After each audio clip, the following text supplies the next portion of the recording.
over talking points with you. And if there's anything that you don't like at the end, we can always take Oh, stuff out, just you so you know. almost never happen. I'm very open. Yeah.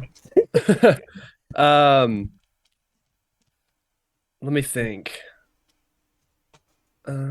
So I wanted to talk about the drone situation. Hmm. That's going to be a little later. I wanted to start. It's going to kind of start off as an interview, I think, and then turn into more of a just a discussion about Ukraine. Okay. Um, just gonna start out by introducing you and then talking about your mapping. Obviously, it's the most it's the most important thing that you do. This is So, the only thing uh, I do. The only meaningful thing that I do. so yeah, we'll talk about your mapping and then we'll get into some specific things going on. Obviously, Ukraine's decision to hold Bakhmut, the drone that just was shot down, and then we'll just see where the conversation goes from there. Sure. Awesome. You are Do the you Aiden. mind? Oh, what'd you say? Your Twitter is Aiden. Yeah. So who's actually behind Donbass Devushka? So that is we have the person who owns the page. Hmm. So I'm like the basically like a I'm not a co-owner, I guess, but I'm like the number two admin there. So that would be Cheb, who is that's a girl. I don't know if you've ever been in a space and heard her talk. The only the one that is on your podcast. The Yeah. Yeah, Yeah, I heard the that's her. voice before. So she mostly runs it. There Uh, are other admins that have access to it to do like, house cleaning stuff, but she mostly runs that one. so it's And then indeed mine a girl. is and Everybody is what? one. A lot of people is wondering, is it really a girl that's behind the Oh yeah, I know. She's a monster, dude. When it comes to like political science and stuff like that, she's in it. Uh But yeah, no, there's a couple people that have access to it. I don't have access to that account, but I don't really want access to it. My account, I like my account because my account is separate. Uh-huh. So, I don't hold all of the same viewpoints that the Telegram holds. I obviously have like a pro-Russian slant in the news that I bring up, but Mm-hmm. for the most part, I would say that I'm unbiased to the information that I'm receiving. Where are you from? So I'm from the United States. I'm Okay. from, yeah. I recognize the accent. It's just that I'm not sure. Oh yeah, I'm just I'm in the southern part of the United States right now. Ah, so the Yeah. the owner of Donbass Devushka is Russian.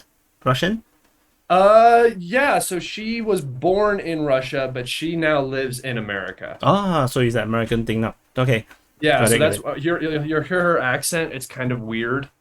It's I it's haven't just spent much time to listen just yet because I'm mm, usually very busy. So it's like mm. No, you're good. more Ukraine war. No. No, you're good. But yeah, so she has a peculiar accent, and then on the team we have we have a couple people that live in Russia, like three people, and then we have a few Americans and some Europeans. So it's a good mix. It's very interesting how it's like among the civilians we don't really have that kind of divide that the Yeah, political class tend to want to make it. yeah, Yeah, it's so weird. yeah. No, I don't buy into a lot of that stuff. So I just, people are just people. That's the thing. That's the thing about like this whole Ukraine conflict too, is that the Ukrainians don't have a choice either. They're Yeah, all just people. This is only an audio recording. yeah. Yeah. Okay. So Do you think I can just record and reproduce this? yeah, go for it. Oh, okay. Just I will be Um, recording and doing a backup just in case. do you mind if I introduce you with the way you introduce yourself on your DPA channel? Anyway, man, I'm very open. Okay. I'm I, like I anything I goes with just me. Anything I'm goes gonna with me. say I'm gonna say I'm joined today by DPA, Defense Politics Asia, Yeah, or how you guys might know him, yeah. Defense Politics Asia. Yeah. Anything. All right, Oh, cool. you did the best imitation so far. Most people, like, they have trouble trying to imitate the way how I say it. And it's very fascinating how much people struggles with it. Yeah. So where are you at right now? Singapore. Singapore. Okay, nice. I was trying to figure out like time zone wise where you were at. Yeah, So I'm you're like, you're 14 ahead then. yeah, plus GMT plus 8. So now it's like 10 p.m. for me. So 10. Yeah. Okay. yeah, but Perfect. my sleep cycle is all over the place. So it Yeah, doesn't I really know. matter. You were telling me you're like, no, it's like 3 a.m. and I'm just Yeah. doing stuff. I'm like, God, dude. Like all the time. Like all the time. Do you have a job? Yeah, I have another business. So this is Oh, okay. so I have a primary business. So DPA becomes my second business. So but Hmm. both of them is full time. So it's very Yeah. painful. I don't really have free time. Like, Yeah, I have to I can sacrifice things imagine. to have free time. So it's like it's Yeah. always painful because YouTube is a bit weird. It's like if you don't do a video, you don't have earnings. So every Mhm. time you don't do a video, like you sacrifice that day to go out with your family, you'll be thinking, God, I lost this much of income. Like Yeah. that So is your videos are still monetized? yes, it's monetized. That's good. That's Yeah, good. Because I know a lot of people were getting hit yeah, even just for neutral. yeah. I Um, think not speaking Russian is helps. if yeah. if I'm Russian speaking, then I think the channels will be gone very fast. Yeah. Um, all right. We'll get started then.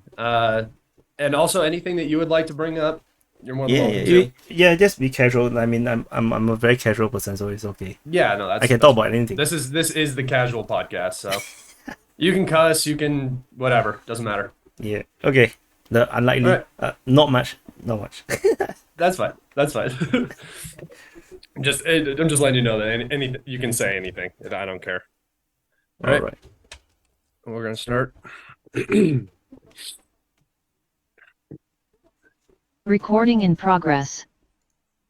And we are live. Welcome back. This is episode number 23 of Calibrated with Scott. I'm Scott, of course. I'm joined today by DPA, Defense Politics Asia, or as you guys know him, Defense Politics Asia. And how are you doing today, sir? Hello, everyone. This is Wyatt from Defense Politics Asia, and yeah, I'm good. I'm very very honored to be invited to be on this podcast. Yeah. Yeah. If for those of you who don't know, DPA, the YouTube channel, is a Ukraine war mapping channel. Very neutral and very reliable. First, I wanted to ask you, Wyatt, how did you get into mapping and specifically mapping the Ukraine conflict? Oh, it's actually very interesting. So I have been reporting or rather just dabbling into writing my opinion pieces on geopolitics and stuff on defensepoliticsasia.com. So it was used to be like a self-professed think tank. So I write. Then I came across live UA map. So live UA map is very interesting because they are the only one that kind of like reporting Syria conflict in a way that you can understand what the hell is happening because of the mapping. So you know what happens at which location, and that makes a huge difference. And I really liked it. The only problem is because it's not sequential, it's not chronological. So sometimes you still get lost because there's no narrative there's no articles to help you to try to understand what's happening. But I still like the mapping thing. So I thought that that's a good way to actually report something in a way that the layman can understand. So I actually tried to do that for the Myanmar conflict, the Myanmar civil war. That is ongoing ever since they overthrew Aung San Suu Kyi, and it was really painful because I'm using a mapping tool that is not very easy to use, and then also that the Myanmar civil war information is very depressing. I can't stand it. It's like because it's just one-sided. It's just the military junta, whacking the civilians and the rebels are just underpowered. They just can't fight back that well. So after a while, I gave up because there's not a lot of traction, not a lot of people is interested. Plus, it's very painful and it takes a lot of time to map all these things. Then after that, then I was reporting on the raising tension between Ukraine and Russia, and I was writing and warning about that Russia is not joking around, and it's like, and I was criticizing NATO and United States for not just simply you can just lie about it. You can just lie about, okay, we will never let Ukraine join, but you can let Ukraine join 10 years from now after Putin go off of power. But they don't even want to lie. That means it's clearly they're trying to bring Ukraine into conflict with Russia. But no, everybody just jump into the stupid well and all die together. No, so when the conflict finally happened, then I decided that, hey, I really have no freaking hell what the hell is happening. And I thought that most likely the Western media, because the whole point of defense politics Asia at the beginning was because there was too many misinformation in the mainstream media. So that's why there was a DPA where I tried to analyze, what is actually happening, my opinion of what I think is happening. So I thought that, okay, so maybe this is a good idea, good time for me to just map what is actually happening, where is the front line, what are the Russians doing. Maybe this will help to, for myself actually, first and foremost, to understand what is actually happening, rather than just read from the news and, most likely it's going to be fake news because they're going to be anti-Russia anyway.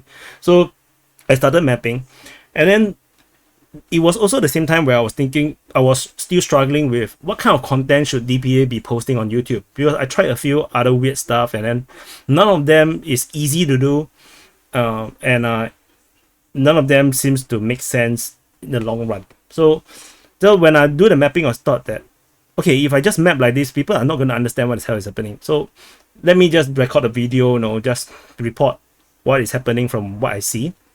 And then I just post it on YouTube unedited, because it's like there's really no time to edit because the mapping takes a lot of time. And then I just do it for day 1, day 2, then I just do it while reading, and then got totally messed up by all the propaganda from both sides, especially from the Ukrainian side.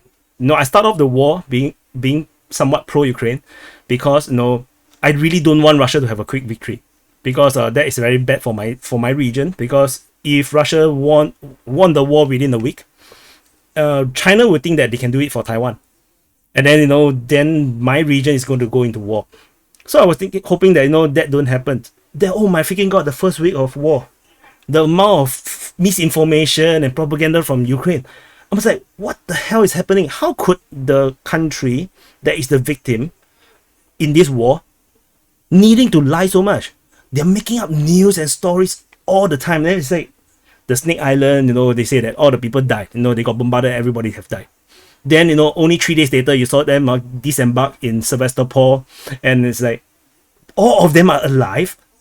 And never mind, prisoner exchange he got back. They gave him a hero medal. It's like, what the hell is happening in Ukraine? It's like, oh, you're giving him a hero medal just because he scolded "fuck you" to the Russians. It's like, what is happening? That is abnormal. He didn't even do anything. He surrendered. He did not fight back.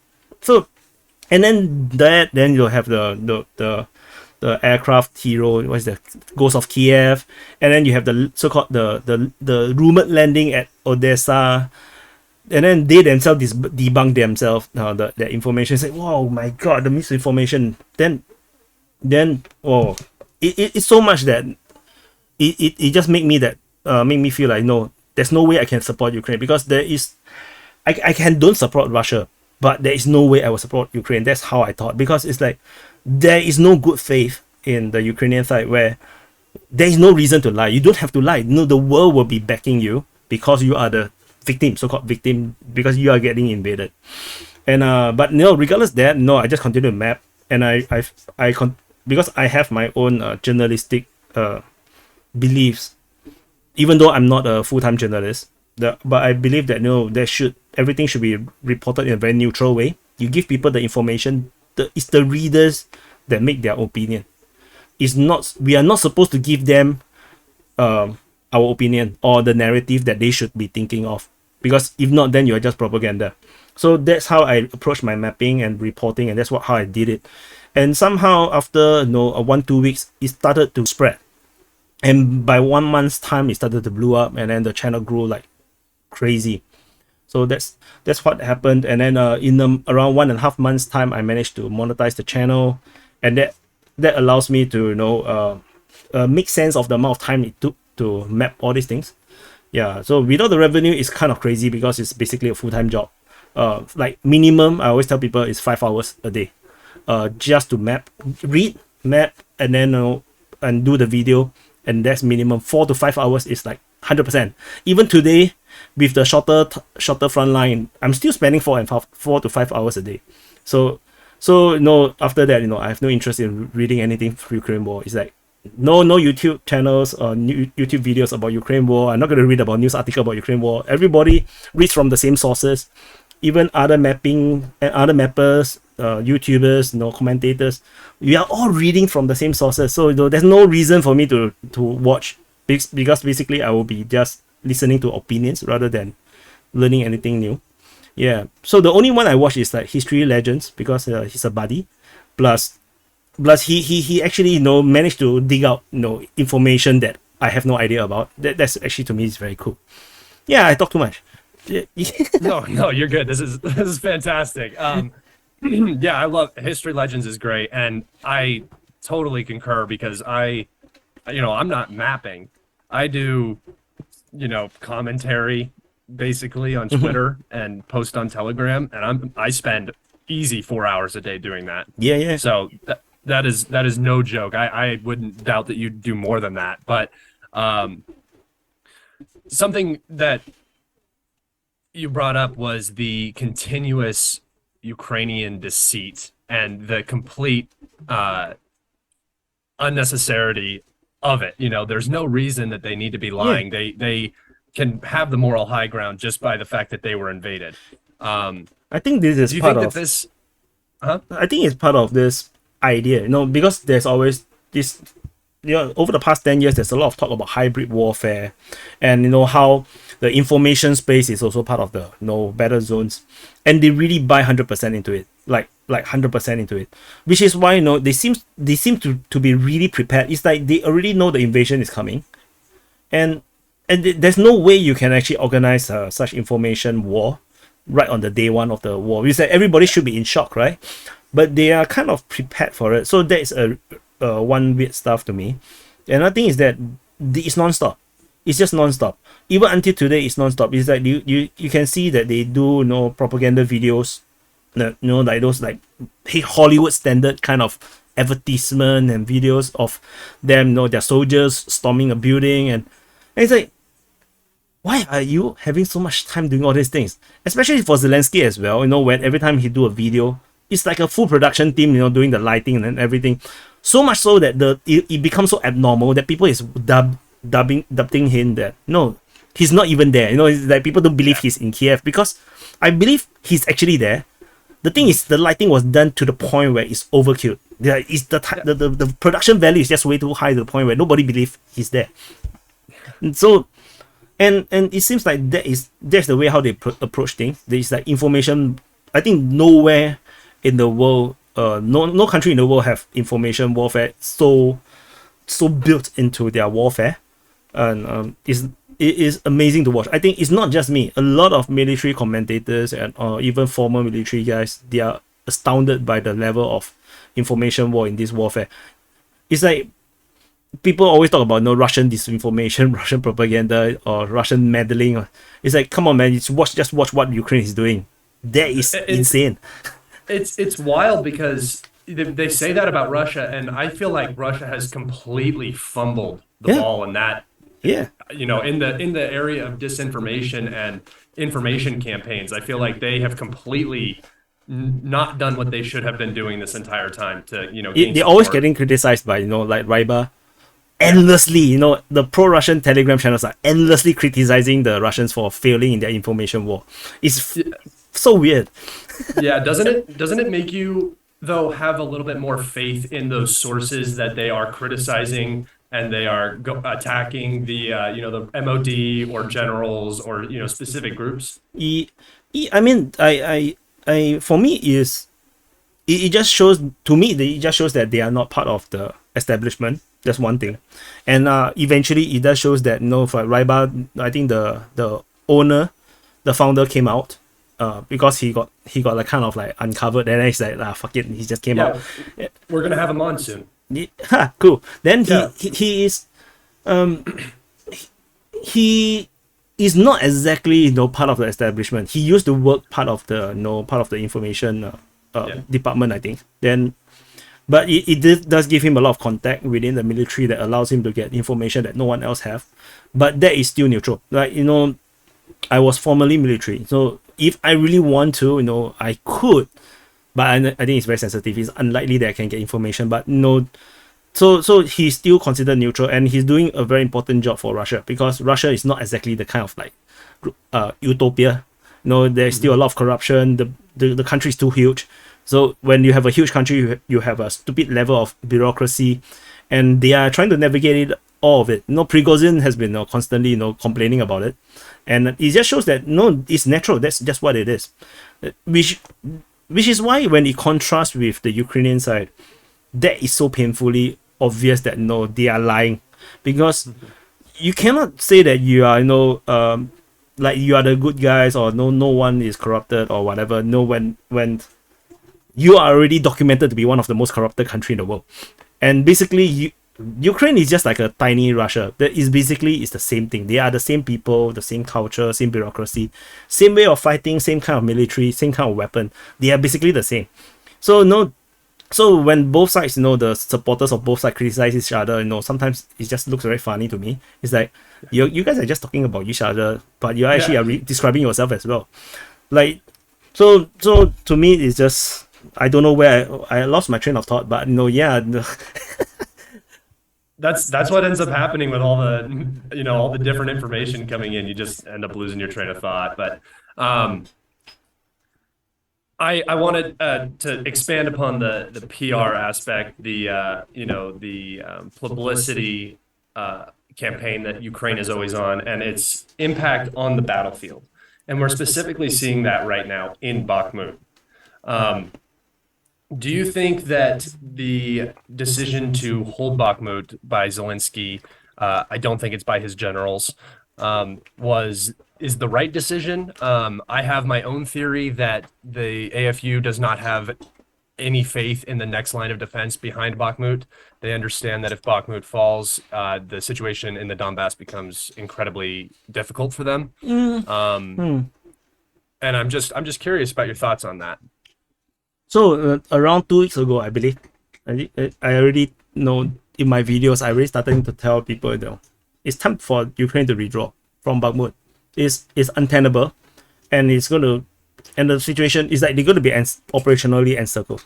So you don't really want to be doing that, because ultimately Ukraine is working on it's just like the same thing in World War II, where Hitler ordered not an inch to be given to the Soviets. So they're gonna defend every single inch. And if you're gonna do that, what's the point of holding Bakhmut? Because you're just gonna waste away your troops in the encirclement. That means shells can be flying from all directions. So why do that? You know, it's very hard to defend when you know that your enemy is from all directions now. So I advocated for a withdrawal, because they are going to have a second line of defense, and then the third lines of defense. It's like it's clearly that they're going to have so many lines of defense that you're gonna take forever for Russia to conquer the whole of Ukraine. So it's not even just whole of Ukraine, just Donbass alone. I think it's going to take 1 year. So why bother? You know, you just withdraw to a new line of defense. It's easier to defend. It's, you know, you don't waste your troops, and but no, he held, and then he threw his generals under the bus. He said that it's the generals that recommended it, which I do not believe. It's just not true. I don't think that is true. So yeah, I think that's wrong, and I don't think I think it's unrelated. The propaganda stuff that, you know, Ukraine is doing much is, I don't think it really affects the front line that much. It's more for the outside public, rather than, I don't think the soldiers in the front line really care or believe in the propaganda. They are on the ground. They know what the hell is happening. So, but they don't have a choice, and the propaganda just carry on. And I think it's more for the Western media, for the Western governments.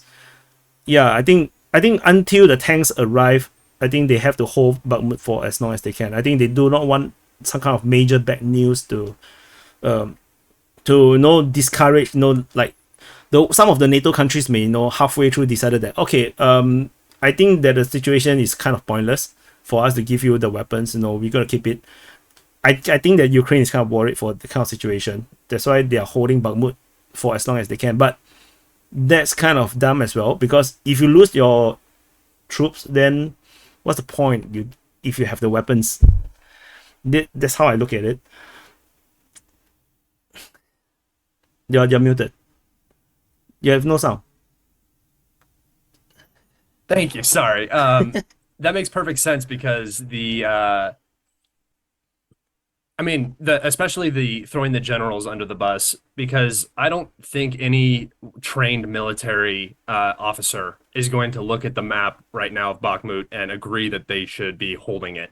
I mean, it's what, 3 kilometers almost into an encirclement now from Chasiv Yar, Yeah, under fire control. So it's getting worse. I mean, it's at first I thought it's gonna be just one encirclement. Then it seems like they do not want to close the encirclement. They started to stretch further and further away. It looks like they want to do a double encirclement, double pincer movement. It's like, oh my god, that means it's gonna be. So I was telling people, the soldiers that eventually withdraw from Bakhmut, when they reach Chasiv Yar, they will realize that they are in the exact same position as they are in Bakhmut. Yeah. There was like deja vu. It's like, oh fuck, it's the same place again. And that's that whole thing about taking or reaching the canal north of Chasiv Yar is that would be the beginning of the next encirclement, right? Yeah. So I haven't even seen that far off because it looks like the Wagner group might have something up their sleeve. It looks like a double encirclement, but they're moving northward. It seems like they're moving northward rather than they're actually trying to encircle Chasiv Yar now. And it looks like it might be the distraction while they go up and actually operational encircle Sivas. Yeah.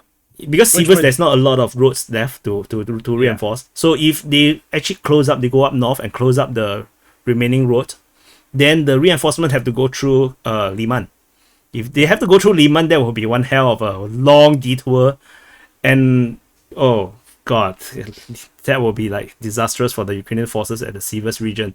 So that might be actually happening. So we do not know, of course, what the Russian forces wanting to do, but it looks like the Russian forces have a lot of options that they can actually do in the front lines. And yeah, so much initiative that they have. The Ukrainians kind of like they're like sitting back and they don't really have any options at this moment. I'm not even sure if they have enough forces to actually do a counterattack at this moment as well.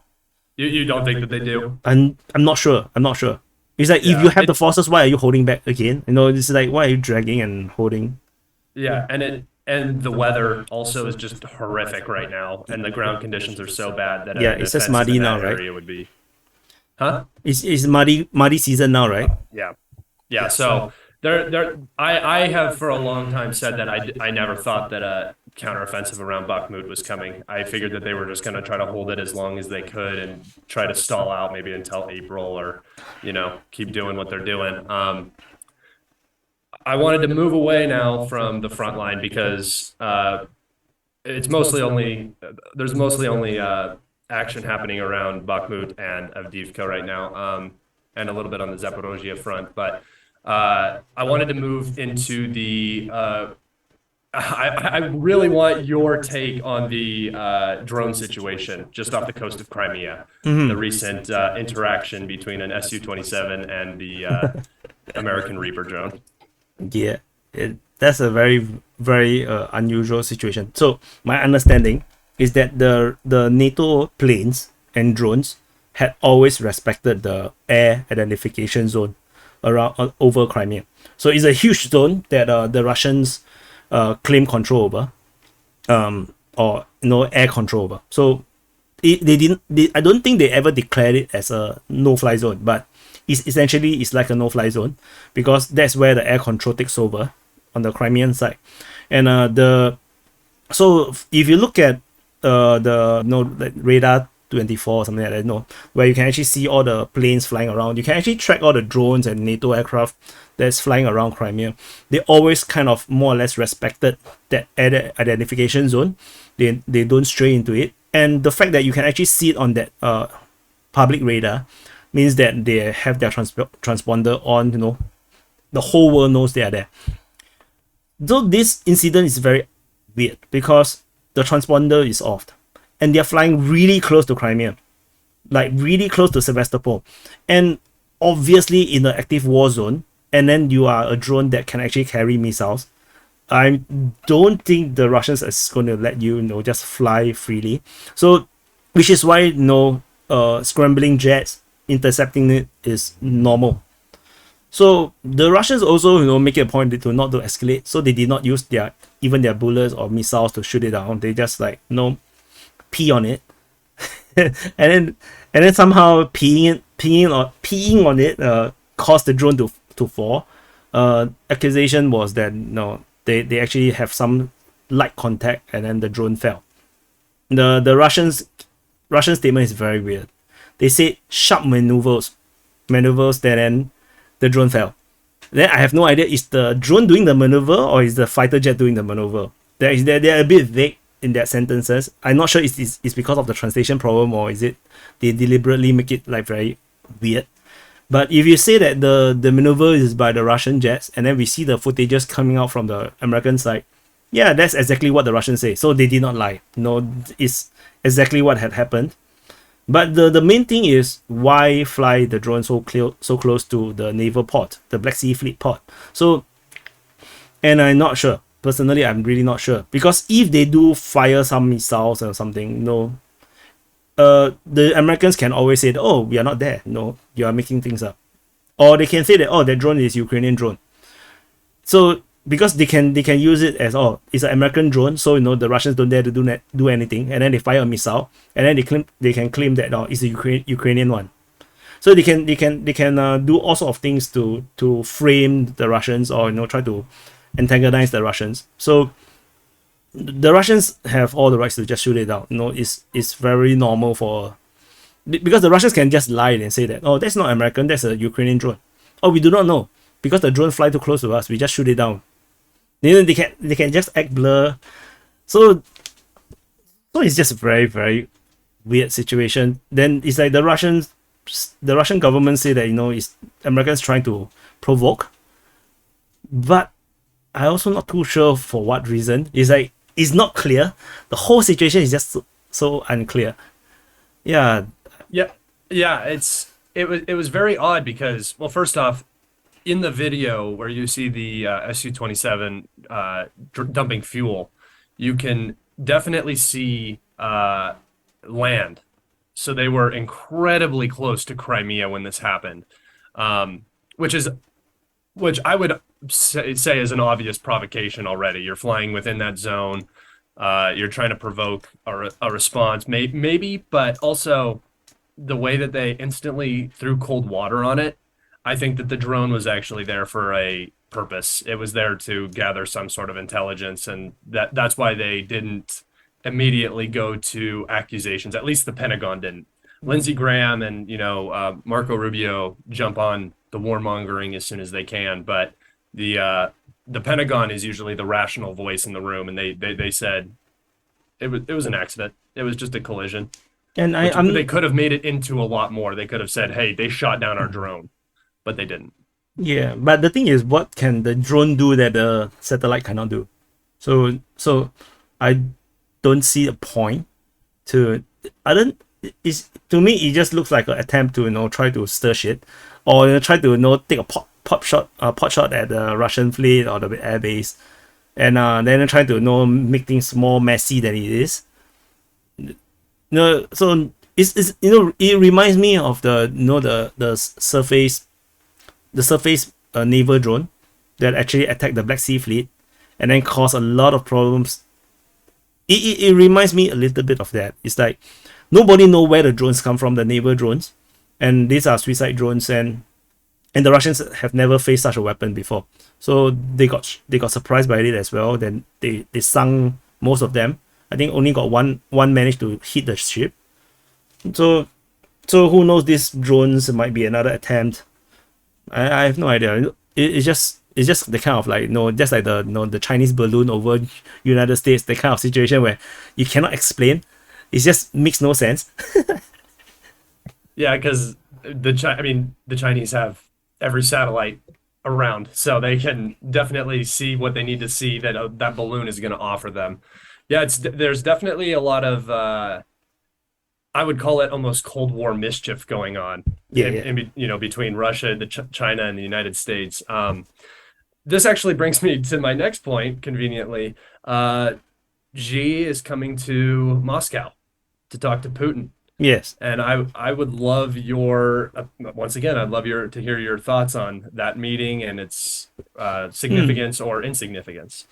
I think China for Xi Jinping is a bit special. He kind of broke their constitution, and he got into his third term, which I kept saying that he's now an emperor. Essentially, he got so-called re-elected with 100% votes. That's North Korean level of bullshit. So so no, it's very clear that he have total control now, and all his enemies are all weakened by severely. So he basically successfully kind of secure all the power within China, tentatively for now.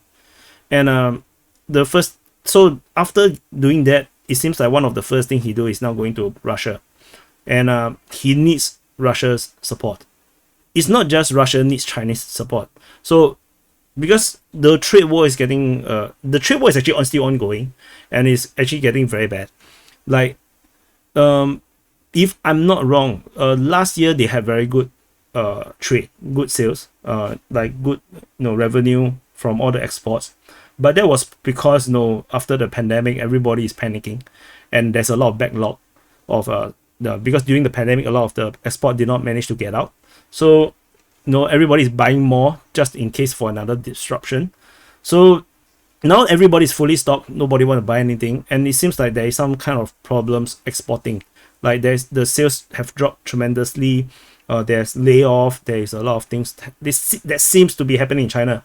So I only know this from watching another YouTube channel that actually reports on China, China Insight.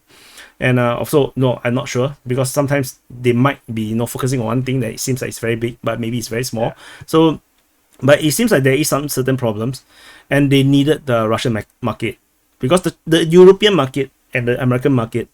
So we need to put into context. Russia is powerful. China is powerful. Economy is big. Is because they are exporting power.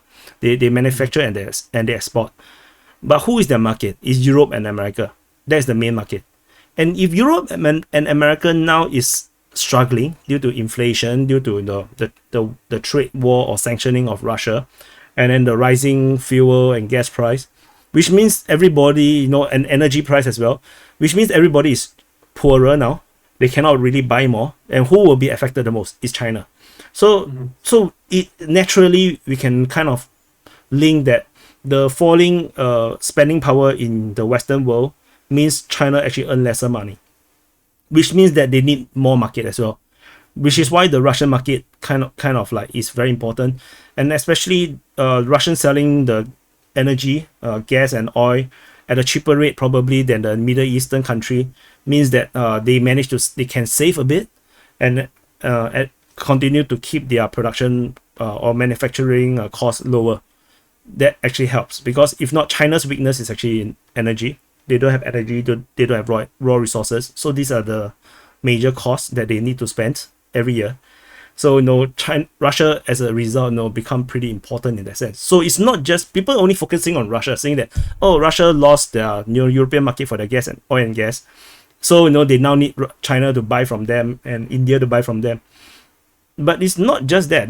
These countries also want to sell stuff to Russia. They also want to earn money from Russia. So if not, it will be a unbalanced trade, and Russia don't have everything, but Russia have most of the things. Russia just need consumer products, and China can produce that for them. So it works. It works. I'm not sure about India though. I'm not sure about what's the trade with India. I haven't really dig into it. But China really needs that consumer market to sell to. So that is a win-win situation. So and especially things are looking quite bad for on the geopolitical front, because of the balloon incident. Everything just went to hell between United States and China. So China seems to need Russia's backing, in order not to get into a major conflict with United States, because sometimes we like to think that, oh, is China wanting to look for a fight? But maybe it's not the Chinese that want to look for a fight, because they don't really need Taiwan. Taiwan is useless to China, to be honest. It's just another island. The only purpose is strategic. It's just military. You manage to have a bigger, control of the South China Sea and a very clear path to the Pacific Ocean. But it's useless unless you need it for military purpose. So it could be the Americans actually trying to look for a fight, and the Chinese is like, oh no, shit, we don't want the fight, because Chinese military is not proven. So even the Chinese military themselves are not too sure about themselves whether they can really win a war. And none of the war, especially after watching Russia in the beginning of the conflict make big mistakes that were costly. And not just that, the Russian military easily, is the second most powerful military in the world. And Ukrainian military managed to hold them back quite significantly by sheer determination. So even if we if we believe that the Ukrainian military has largely been destroyed, and they are now purely based on reserve and purely based on Western donated or sold weapons, they are still holding on. Largely they are still holding on. And if Taiwan do that, China might not actually have the kind of military, determination like Russia do, because it's a different kind of war. Because Russia is entering the war with a narrative that they are fighting Nazism. They are fighting to save their own people. They are trying to overthrow a government that or maybe not overthrow a government, but maybe trying to defend their own national security. Yeah. China's case is different. Taiwan, whatever happened in Taiwan don't really threaten China's national security that much. Even if Taiwan, the only thing is that Taiwan declares independence, then China will lose its right to reclaim that island. That's the only thing. Keeping things status quo means that one day they can still retake the island under without breaking any laws, put it that way. So because technically they are still in civil war, they are just like North and South Korea. So they are still in civil war. So they don't want the other side to just run away with a piece of land which they claim that is theirs. So but China is not ready for war. They are not sure. They are not so sure. So if Russia is struggling so hard with a land border, how are they going to invade a Taiwan which there's a naval corridor? So might not be so simple. If you look at how Russia fought in Kherson, they don't dare to even. It's like once they withdraw to south of the Dnipro River, going back to the northern part of the Dnipro River, it's like so difficult. How do you going to have the bridgehead? How do you going to resupply? Don't talk about the Taiwan Strait that is like way, way bigger, So yeah. And I'm quite sure China is not too sure about it as well. Even though, there are definitely war hawks, just like in any other country. There's definitely war hawks and nationalists within the Chinese Communist Party and really wanted the war. But, I think Xi Jinping is not the kind of people who is a war hawk. He's definitely, thinking of a much bigger picture, and he's like, I'm not sure. He's just not sure, that kind of thing. Yeah. I think that the risk of a Taiwan intervention for China is amazingly great compared to just waiting. I've always said this, that the Chinese are planning 50 years ahead, not 10. Yeah. So they in my opinion, they assume that I can't think of the word. Taiwan basically coming back under China, becoming one country again, is just a matter of time. It's not something that needs to be forced. Yeah. If you think about the trajectory, China's military now is already way too powerful. Like they are not the military 20 years ago where it's just like the Iraqi army kind of standard or Libyan army kind of standard. They are a different army now. They are definitely more powerful than Ukraine for sure. Mm-hmm. They are very definitely at a level very close to Russia or at Russia's level. Mm-hmm. So I have calculated the whole of Southeast Asia's military combined, we are still smaller than Chinese military, and which is very scary because Southeast Asia is very militarized. Like every country have stupid amount of military, and we are still smaller than the Chinese military. So so eventually this military is going to get stronger and stronger. Their economy theoretically should get stronger and stronger, and there will be one point where Taiwan will become so insignificant, and they might think that China might be a good place to to rejoin. So maybe that's what they're betting. But the only problem now is Xi Jinping is very impatient. He's a very impatient person, and ever since he took over power, he has been eliminating all his enemies, and he's consolidating his power. He kind of exerted total control over Hong Kong before the time is up. So these are all signs that he's a bit impatient, and he can be quite reckless as well, like the way how he eliminated all the big tech within China and the education sector, because all these magnates and billionaires made a lot of money and they have a lot of influence. Basically, he just took them out. So like Jack Ma, one of the richest, he's the richest person in China, most powerful person in China, in fact, with the control over Alibaba and the Alipay. Gone. Just one snap and he's like, oh, he gave up all his shares to the Communist Party and everything. He's like, wow. So eventually, the China will be there to the point where Taiwan might feel like they want to be part of China, but not at this moment. Not with under Xi Jinping's way of like police state kind of control, and ultimately there's no democracy. There's no real democracy there. I think people. It's like people. The pro-Russian crowd is very interesting. They equate supporting Russia to supporting China, but China is actually a strategic rival to Russia. They're not friends. So, and Russia is a democracy. China isn't a democracy. And Taiwan actually also is very weird. They support Ukraine, but actually Ukraine wants China's support. They don't really want Taiwan support. So it's very weird as well. Taiwan situation is a lot like Ukraine because they are both people who had been through, especially for Taiwan, they've been through, there's an entire group of generations of people that have never experienced the Civil War. So they have no understanding of or rather they cannot relate to the history of the conflict of the Chinese Civil War.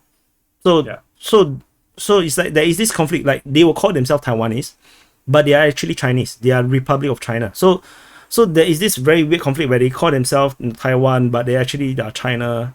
But because they have never experienced that and they have always seen themselves as Taiwanese, they themselves feel that they are a separate country. They are independent, and in fact, in reality, they are very, very different from China. So they are essentially a totally different country now. It's like Western Ukraine versus Russia. It's two different country. I was just about to say, I've never thought about it like that, but both the specific parts of Ukraine, Western Ukraine mostly, and Taiwan see themselves at, like, I always say that Western Ukraine has an identity crisis where they don't know who they are. They want to be Ukrainian, but they don't know really what Ukrainian is because it hasn't been around for long enough for it to be a thing, So you have half the country that's Russian. You have parts of the country that are Hungarian, Polish, Romanian, whatever. Mm-hmm. And then you have this weird little area that is, all they know is that they're not something. They know that they're not Russians, and that's what they like push off of. Is that Taiwan don't have this problem? Taiwan don't have this problem. Taiwan is not the same problem. Taiwan know exactly who they are. Because they have no more neighbors, and they have their own culture and their own. Because they preserve a lot of this Chinese culture, where in China, Cultural Revolution have kind of perverted everything, so they feel very Chinese. But they are in this island, then they are Taiwanese, and they are distinctly different from China. So, for example, very interesting. For example, in Singaporean Chinese, right? We are much more akin to Taiwanese Chinese. We are more similar to Taiwanese Chinese than China Chinese. Like for example, like when we go to Taiwan or Taiwanese come to Singapore, we just we are just okay. We just perfectly happy with each other. China Chinese is different. They are so different to the point where even when they come to Singapore, even if they migrate to Singapore, become a resident in Singapore, they are just sticking together in their own group. It's all the Chinese group. They do not really merge within our society. They are just so different. Just because we in Singaporean Chinese or any Chinese outside of China, we brought the Chinese culture along as they migrate, and then we kept that culture and the way how we think, and we are the original Chinese. In China, the entire, because of social engineering, everything is changed. They are not the same kind of Chinese people as the Chinese people outside of China. Because one thing is cultural revolution. So then they have the brainwashing of the Communist Party, because it's like, the party, everything follow the party, just like the emperor era where we just believe in the emperor. It's similar, just that instead of emperor, you now have a party, and then they are hyper competitive. The education system in China is crazy. It's like in school, right? When we are in school, we have football, we have sports, music. In China, they don't really have that, from my understanding. There's no like extra curriculum activities. It's all study, and they are all accumulated to this major exam, which will determine their entire future. Yeah. And then you're not so it's like, if in Singapore, to be the number one in Singapore, you are like maybe the top, you are the number one out of maybe 200,000 people, or of the students that went for the exam, perhaps. Yeah. In China, you're talking about millions of people, hundreds of millions of people, all taking the same exam. So you can be the first in your school, but you're not the first in your district. If you're first in your district, you're not the first in your province. Even if you're first in the province, it's still not the first in your country. It's like, it's a totally different world where it's so hyper competitive, and it's very cutthroat. They have true capitalism within the country, in the sense that you can really do anything you want. If you have the will to do a business and you can succeed, you can become very rich. And they have true capitalism within the country itself. Not with the outside world. So, and because of that, it's very cutthroat. It's like the America of the 100 years ago, where there's not enough labor laws and human rights. Then it's like everybody can become slave labor. I give you this salary, you want to take, get lost. Okay, we're now going to change everything to robotics. Okay, bye, you're all sacked. Yeah. And there's no recourse. There's no such things like in Europe or in United States, where people will protest. How can you sack us? This is not right. There's no such thing in China. Once you're gone, you're gone. They just sack you and you're gone. You can go back to your hometown. And as such, in such a world, it's all about survival. So the people is always very pragmatic, very realistic, very practical, and that makes them very different from the rest of the Chinese people, where we're a lot more about the Confucius ethics, about loyalty, about morals. In China, of course, they still have this, but largely their society is way more competitive and way more cutthroat than any country that we know of. Very, very cutthroat. So it's they're just very different. So the Western Ukraine is very different. They are very different from the Taiwanese situation. The Taiwanese have a very clear, distinct identity. Western Ukraine probably a bit more confusing, because they have to share the identity with Eastern Ukrainians, which is actually Russians. Yeah. So it's very weird. Even when I read, I do not know much about Ukraine at the beginning of this war, and as I learned, I get so like, what the hell is happening? Yeah. See, I've been following this conflict since like 2013, when the Maidan started, and the lying it's always been part of their MO. They have always been like that. Obviously, this war kicked it into a whole nother level. I mean, completely different. But there was the defenders of the Donetsk airport, which were the cyborgs, and they made that into a myth, and it just wasn't what it was. And so that lying has been going on for quite a while. I did want to ask, just before we get off this topic, any predictions for the Putin-Xi meeting? The Putin-Xi meeting? Not really. I think it's just going to be economic talk and stuff like that. It's just going to be a routine meeting. I don't think there's going to be much things. Yeah. unless Putin, unless Xi Jinping is just going there to tell Putin, no, bro, I'm going to start invading Taiwan. It was like, Yeah. no, I need to tell you in person. It's top Yeah. secret. Then like, oh shit, then we are all in deep shit. Hope But not. so Hope you not. don't think there's going to be any formal No. alliance or anything like that announced? Yeah, I don't think so either. It's, But I it's just not was in the curious. interest of Russia to ally with China. China I is don't too think it's big. in the interest of either of them to publicly Yeah. ally like that. It's very dangerous for Russia to trust China too much, because ultimately China is the only country that can probably collapse Russia, right? Yeah. Tentatively at this moment, because of the pure size of the population. So Yeah. so it's like the Russian military is not that far ahead of Chinese military today, because Russian military have been struggling to grow because there's limited budget to grow the military. So they are not growing they are not keeping the technology gap far enough. So Yeah. same thing happening to China and USA. US technology gap is actually not that big with China now. So, but then you have the Chinese military that is actually rather huge. It's comparable to the Russian military. So, Russia's main threat is actually China. I think they don't believe Americans will invade Russia, go to war with Russia. No, yeah. So which is why China remains to be the big threat, and China needs the resources, and the resources are all in Russia.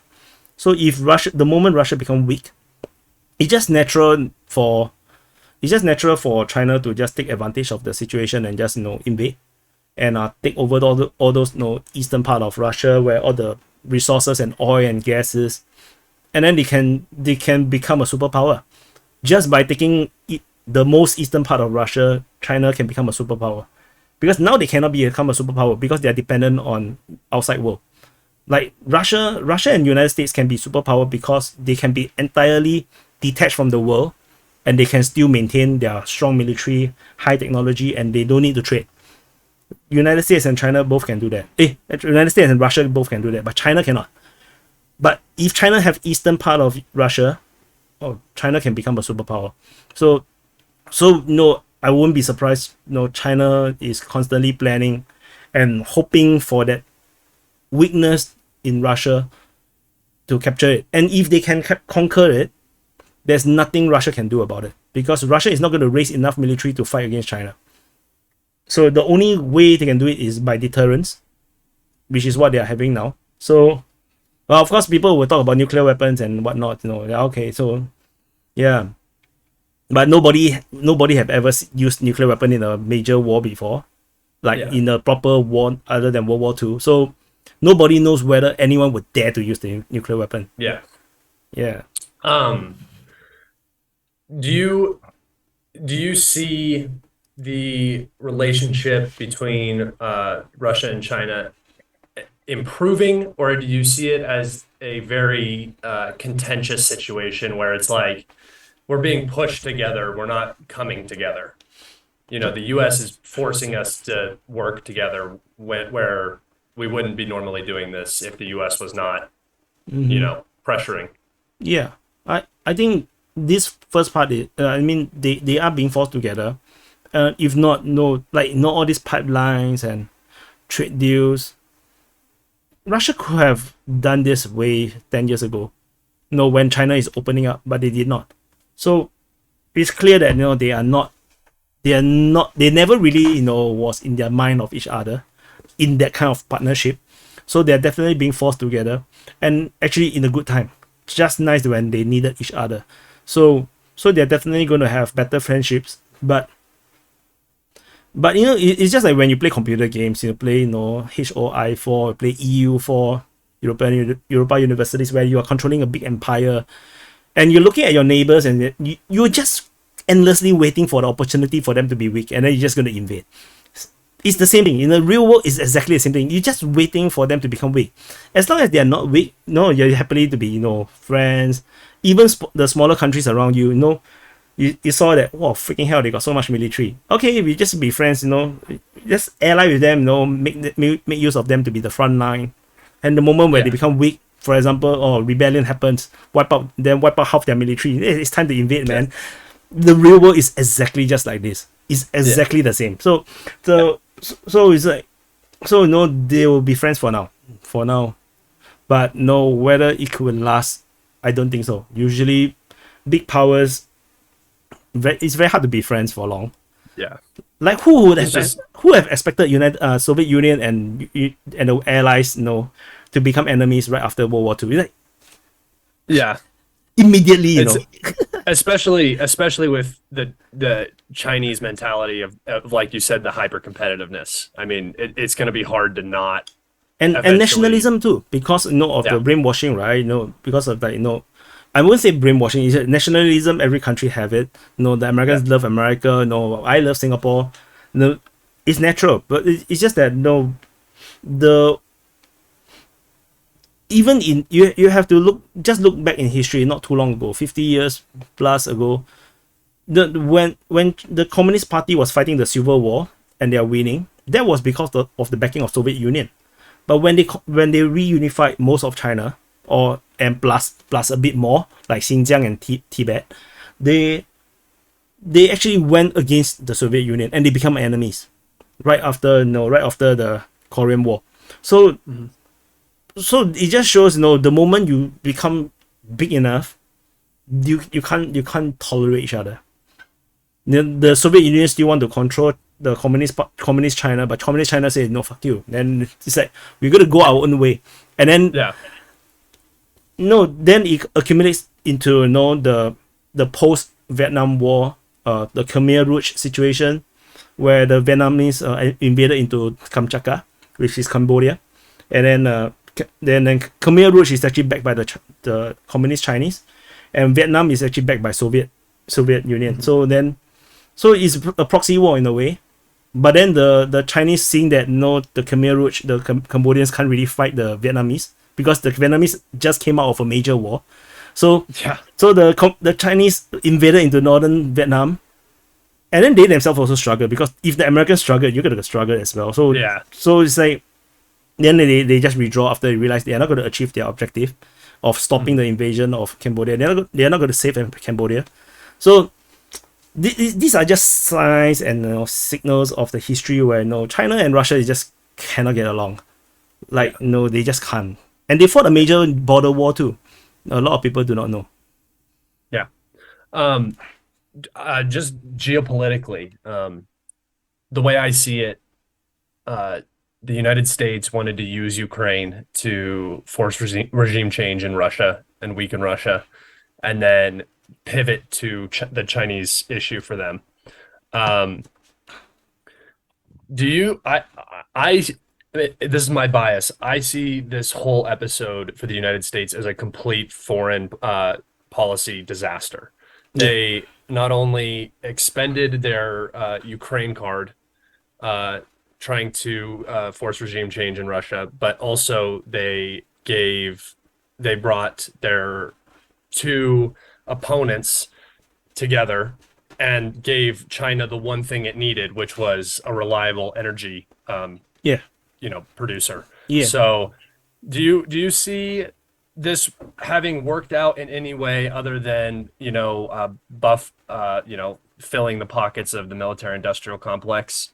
Or do you see this as there's something bigger going on? I feel that I don't think there's much bigger things going on. I think how to put it? It feels like it seems like maybe for the American side they saw an opportunity to sink the European Union, or and so it's like they take the pot shot. It's like it's more hope. Like nowadays they like to say hopium. It's more hopium than reality. It's like they're just hoping that it works. They are not 100% sure that they are not so sure. They're just like on paper it seems like it will work, so let's do it. That kind of thing. It's not like it's very calculated and they know that it's going to work out the way they want. They believe that okay, the time, it seems like the time is now. So but we are not fully ready, but but most likely we will win. Never mind. They just go on. We can weaken Ukraine. Ukraine is a military problem. In a way that is a problem because Ukraine is a very huge country. So they can become a very big threat. So weakening Ukraine is one thing. Then in the process you can weaken Russia, and then with the sanctions and the cutting of the gas from Russia, we can weaken the Europe, especially Germany, because Germany is the boss of European Union. So which means you will weaken the entire European Union, and then you can use it as an excuse to bring in more countries into NATO, which is under the Americans. So there's so much win for America. So it's like they just cannot resist doing it at the wrong time, because the main geopolitical problem and rival is China. It's not Russia. Russia have not really threatened American interests at all, except for in Syria, which is not an important thing because United States still have all the oil field. So so it's not, Russia is actually not important at all in the current juncture. But they just cannot resist. Wow, they can in one chess move do so much, and then they just decided to just go on to do it. Because what is the next opportunity for the Americans to weaken the entire of European Union, to eliminate a potential problem in Ukraine, and to weaken Russia? This is the opportunity, so let's just do it. So they do it, and they didn't expect a lot of the countries to side with Russia, like India. They know China will side with Russia, but they can use that as an excuse to sanction China. But then they didn't expect India to play along. They, even Pakistan is like half here, half there. They never expected Saudi Arabia to side with Russia. Basically, most of Asia actually sides with Russia. So it is miscalculated, and then it's like, holy shit. Then it's like, now they are in a big mess. Like now the entire world is out of their control now. They just empowered BRICS. Then BRICS become more and more powerful. They just empowered China to become like the only sane guy in the room. It's like, we don't go to war, we don't play sanction games. We just want to do business. It's like, full of shit, but they look exactly like that. But definitely they have a hand in a lot of the bullshit that's happening around the world. But it just messed up. America just messed it up. And now China becomes much more harder to take down, because now their sanction is not going to work, because they already have a market in Russia. They're going to get the gas and energy from Russia as well. So how are you going to take down China without taking down Russia or cutting the pipelines? Do you dare to blow another pipeline right in the middle of the Mongolian desert? Yeah, I know. That's a different thing altogether from under the sea. Yeah, that's a way bigger risk. Definitely. In their approach to this situation, do you think that the U.S. should have? It seems like in their military aid and financial aid to Ukraine, it's always the bare minimum to keep things going. It's always, we're going to deliver just enough that you can, make something happen in the short term, but in the long term, we don't want you to be like powerful, and we don't really. It almost seems like they don't want them to win, just in what they're giving them. And so I'm just curious as to your thoughts, specifically when it comes to things like ATACMs and F-16s and the red lines that Russia puts up that aren't really red lines very often. I'm just curious as to your thinking on that. The red line can always be erased so easily. It's like, how many red lines has they crossed? I don't even know. Literally all of them. So it's like, just like I said, the objective is not just, it's multi-pronged, not just weaken Russia. The idea is to weaken Ukraine as well. There is some history between Zelensky and Biden, So who knows, Biden purposely just want to give Zelensky a hellish life to live. Who knows, man? It's like, you try to screw with me with Trump, I give you some hell to live in. Who knows? We do not know whether it's true. Weaken Ukraine, weaken European Union. And you see, the whole point of the military aid to Ukraine is to push all the European countries, especially those with Soviet weaponry, to give away all their weapons to Ukraine, so that they can buy American, because no one else have the ability to build so much weapons in a short time. Actually, not even Americans, but Americans can say, we have the production capability. You just buy from us. It's easier. Yeah, they're signing 10-year contracts with Poland and stuff, right? And everybody want to suck up to United States. So everybody will just want to suck it up so that they it's like, yeah, who knows? They under the table they have is there corruption for all these deals? Maybe just take a 0.1%. That's still a lot of money. So a lot of things is happening, and it's like you see United Kingdom as well. They are now buying some, I think, Norwegian artillery or something, or is it Swedish? It's like, isn't United Kingdom a military powerhouse or at least used to be? Why are you buying foreign artilleries? Then they are saying that this artillery is better than our old ones that we are giving to Ukraine. It's like, what the hell are you talking about? It's like that makes you look so bad, and then you are the one trying to provoke Russia into to expand the war. And it's like the whole of Europe is just going crazy, and they are not seeing that they are actually demilitarizing themselves. They are. If Poland going to get all the weapons that they say they're going to buy, especially from South Korea, Poland could easily just roll over the entire Western Europe all on their own. They don't even need Russia. Poland on their own with 1,000, 2,000 tanks, they can roll over the entire of Western Europe all on their own. So it's like they are so demilitarized. Like the Baltic states, they are now pointless. They are militarily pointless now. Russia could just roll in and then just conquer the whole of the 3 countries without even sweating easily. So I'm not sure why people are so blind. And then Germany is the same. We have more German tanks in Singapore than Germany themselves. Germany has tanks, yeah. We have, because we buy Leopard 2s. So we have more tanks and they are all operational. All of them is operational. The Germans are still trying to fix the tanks so that they can give it to the Ukrainians.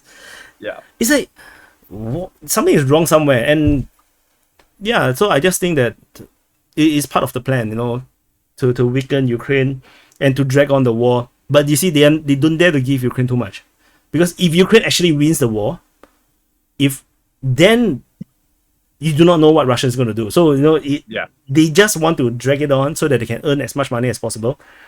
It's not good for business for Ukraine to win the war. It's bad for business actually. And who knows what Ukraine is going to do with all this oversupply of weapons if you oversupply them, because Zelensky and his leadership is already threatening and humiliating Western European leaders. It's like they just gave you weapons, but they are saying that this is not doing enough. They just insulted them. Insulted some of these leaders. They even provoked the German I think it's foreign minister or something that who exploded, like against the ambassador, because they are so rude. The Ukrainian diplomats and the leaders are so rude. It's like as if they are entitled to all these weapons. And imagine you give these kind of people too much weapon. They're gonna turn around and bite you and say, "Are you not gonna bring us into NATO? Okay, then we'll become NATO." They just invade into Western Europe. Who knows? Because Russia will be weakened if, let's say, Ukraine win the war. Russia will be weakened. Then Russia is not important. They will just invade West because they want to be Western. They don't want to be Russian. So what's the point of invading eastward? They'll invade westward. So I don't know. Of course, this is all fantasy talk.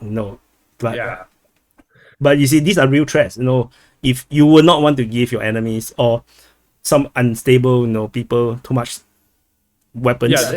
I think the key is that they're using them. They're a proxy, and that's where they want them to stay. They never want them to gain their own independence from being a proxy. A proxy is where the U.S. wants them, and that's where they're comfortable. And you don't want the Ukraine to be full, because an entire Ukraine is actually huge and very powerful. If they get their act together, they fulfill all their potential.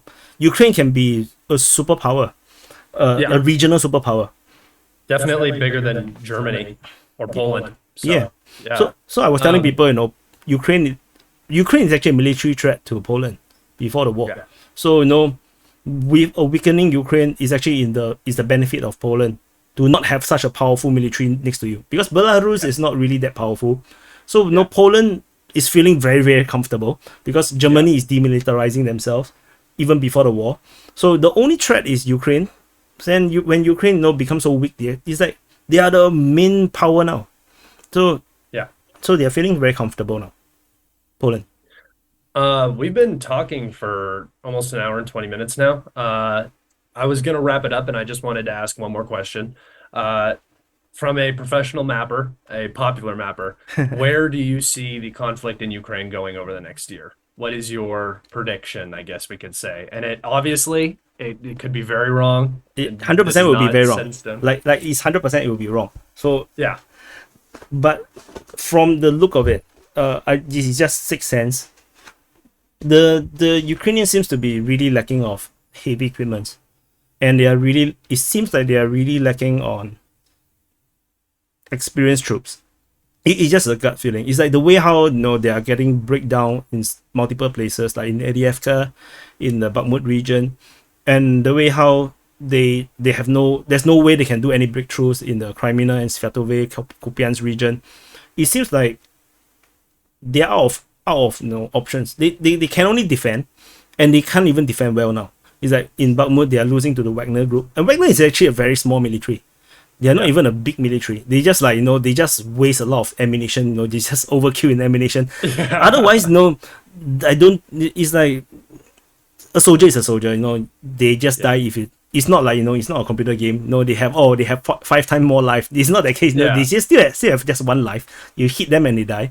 But the fact that the Wagners is making progress, and then Adievka, there's the Russian military is also making progress. So it looks really bad for the Ukrainians. So and there will be a point where the military, the lines will just collapse, like really collapse to the point where they are unable to even form a second line or third line of defense, and then you start to see massive troop movements, much like how the Ukrainians had when the Russians are doing the mass retreat in the Kharkiv, Balaklia region and the Kherson region. There could be that kind of situation because they cannot even get to their second line of defense, or the second line of defense is just too weak, and they have to retreat much further back. And we might be seeing that within the next 3 months, I guess, maybe because I cannot see how they are going to hold the lines, and the kind of equipment that they are going to give to Ukraine is too slow. Firstly, it's too slow, and there doesn't seem to be enough tanks. Like the tanks that they are promised, most of them is not going to be here even within this year. Most of them, I don't think, like the Leopard ones are. I think all of them need to be refurbished. yes, So no, the Leopard ones are not going to be around. The Leopard 2s is just a handful. I think 16 or 18 or something. No, it's not a lot. So no, the front line is very huge. So 100% they're not going to cluster all of them in one place. They're going to spread it out, and if you spread it out, they become useless. So especially logistically, that becomes a nightmare spreading those tanks out. Yeah, you spread it out, then repair is a problem. So you're putting them together, then the other fronts that is lacking tanks will continue to lack of tanks, and then they will continue to lose their front lines. If the Russians really put their heart together and really go and push, like Adievka front is a good example of the Russians starting to become more serious. Because what I gathered is that the Russians really sent in their mobilized troops. Previously, they said that the Adievka region was only guarded by the militias, the Donetsk militia. So now the mobilized troops are here, and then they are launching the offensive, and they are using all the most advanced weapons and heavy bombs from the fighter jets. So if the Russians, maybe after the Adievka, they do this experiment. Oh, okay. So if we fight in this way, it works. They start to apply the same lessons on all the fronts. Ukraine is going to collapse because there's no way you can hold against such a heavy attack across the entire front. So the Ukrainians have been proving to be way better than most people imagine. So I don't underestimate the possibility that they can just hold on, and then half a year from now when we talk, we are still in Donetsk region. It's like, we have just arrived at Sloviansk. Is that fuck? And then further on this question, how far do you think the Russians are going to go? Because once things start breaking down, they're going to have a lot more maneuverability on the chessboard. And I'm just curious as to where you think this ends for the Russians. What do you think the minimum goal would be, and what do you think the maximum would be? The minimum now is actually to capture Donetsk, Luhansk, Zaporizhia, and Kherson in the entirety. But this line is undefendable. It's not a defendable line, and there's a major problem. You still have a common border with Ukraine. I'm 100% sure Russia no longer want a common border with Ukraine. Like we don't want to have any relationship with Ukraine. You go far away, as far as we can, from Ukraine. And when you say common border, you mean the Russian-Ukraine border with Russia, not with the new territories. Yeah, but the new territory is Russia. Yeah. So that's still Russia. I'm just curious. Does that mean that the Ukrainian state isn't going to exist? Not new. They're going to. So what I believe will happen is that Russia is likely to create a lot. They're going to conquer more land, and they're going to declare all these new People's Republic. Yeah. And then they'll be all multiple Transnistrias all over the place, and they are all going to be like half-hearted status that they are not part of Russia, but they are independent country, yet they are controlled by Russia. That kind of situation, so that no one can do anything to them, because as long as you have a buffer state, the buffer state can be controlled by Russia, and for any stupid reason, anything that happens, they can move their troops in and say that we are peacekeepers. Yeah. And whatever happened in this territory, they are not Russia, so it doesn't involve Russia. So you can't really screw with Russia in that sense. So it's very useful. For the Russian to have all these buffer countries all along the Ukrainian border with them.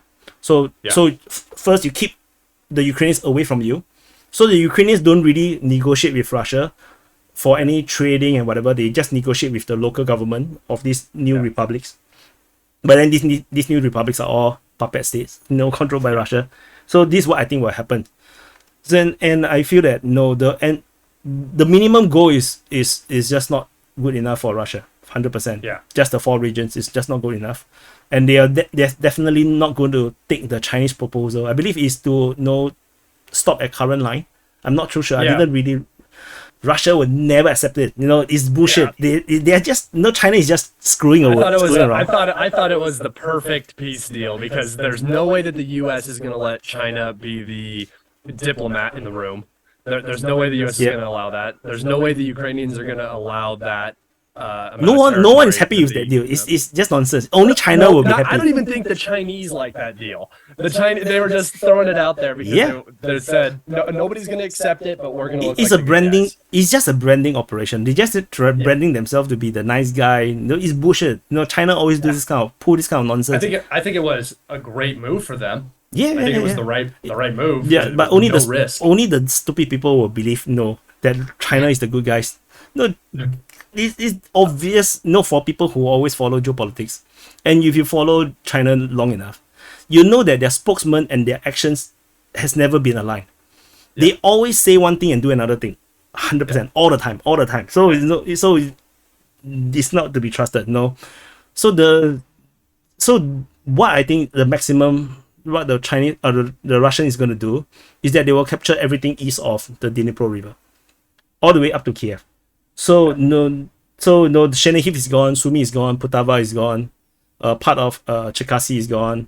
I mean everything east, and that will be the Russian border, all the way across the entire river. Yeah. So there's a river blocking, so they don't touch the Ukrainian side, and then maybe they will definitely give some parts to Belarus as a price for supporting Russia. Maybe where's that nuclear zone, Chernobyl region north of Kiev. Maybe even Kiev. I don't even think they want to give Kiev to Ukraine. They're going to capture Kiev and then make it a separate puppet state or something. So Nikolaev, Odessa to Transnistria. Yeah, Mykolaiv, Odessa is definitely going to be Russian.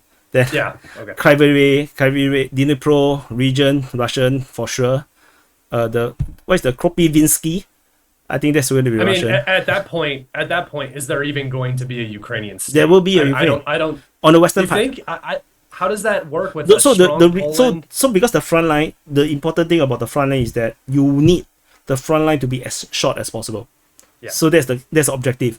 So the only way you can shorten the front line as much as possible is you have to control all of the east of Dnipro River, and then on the western or southern part of the Dnipro River, you want to capture Odessa, Mykolaiv, and Kropyvnytsky.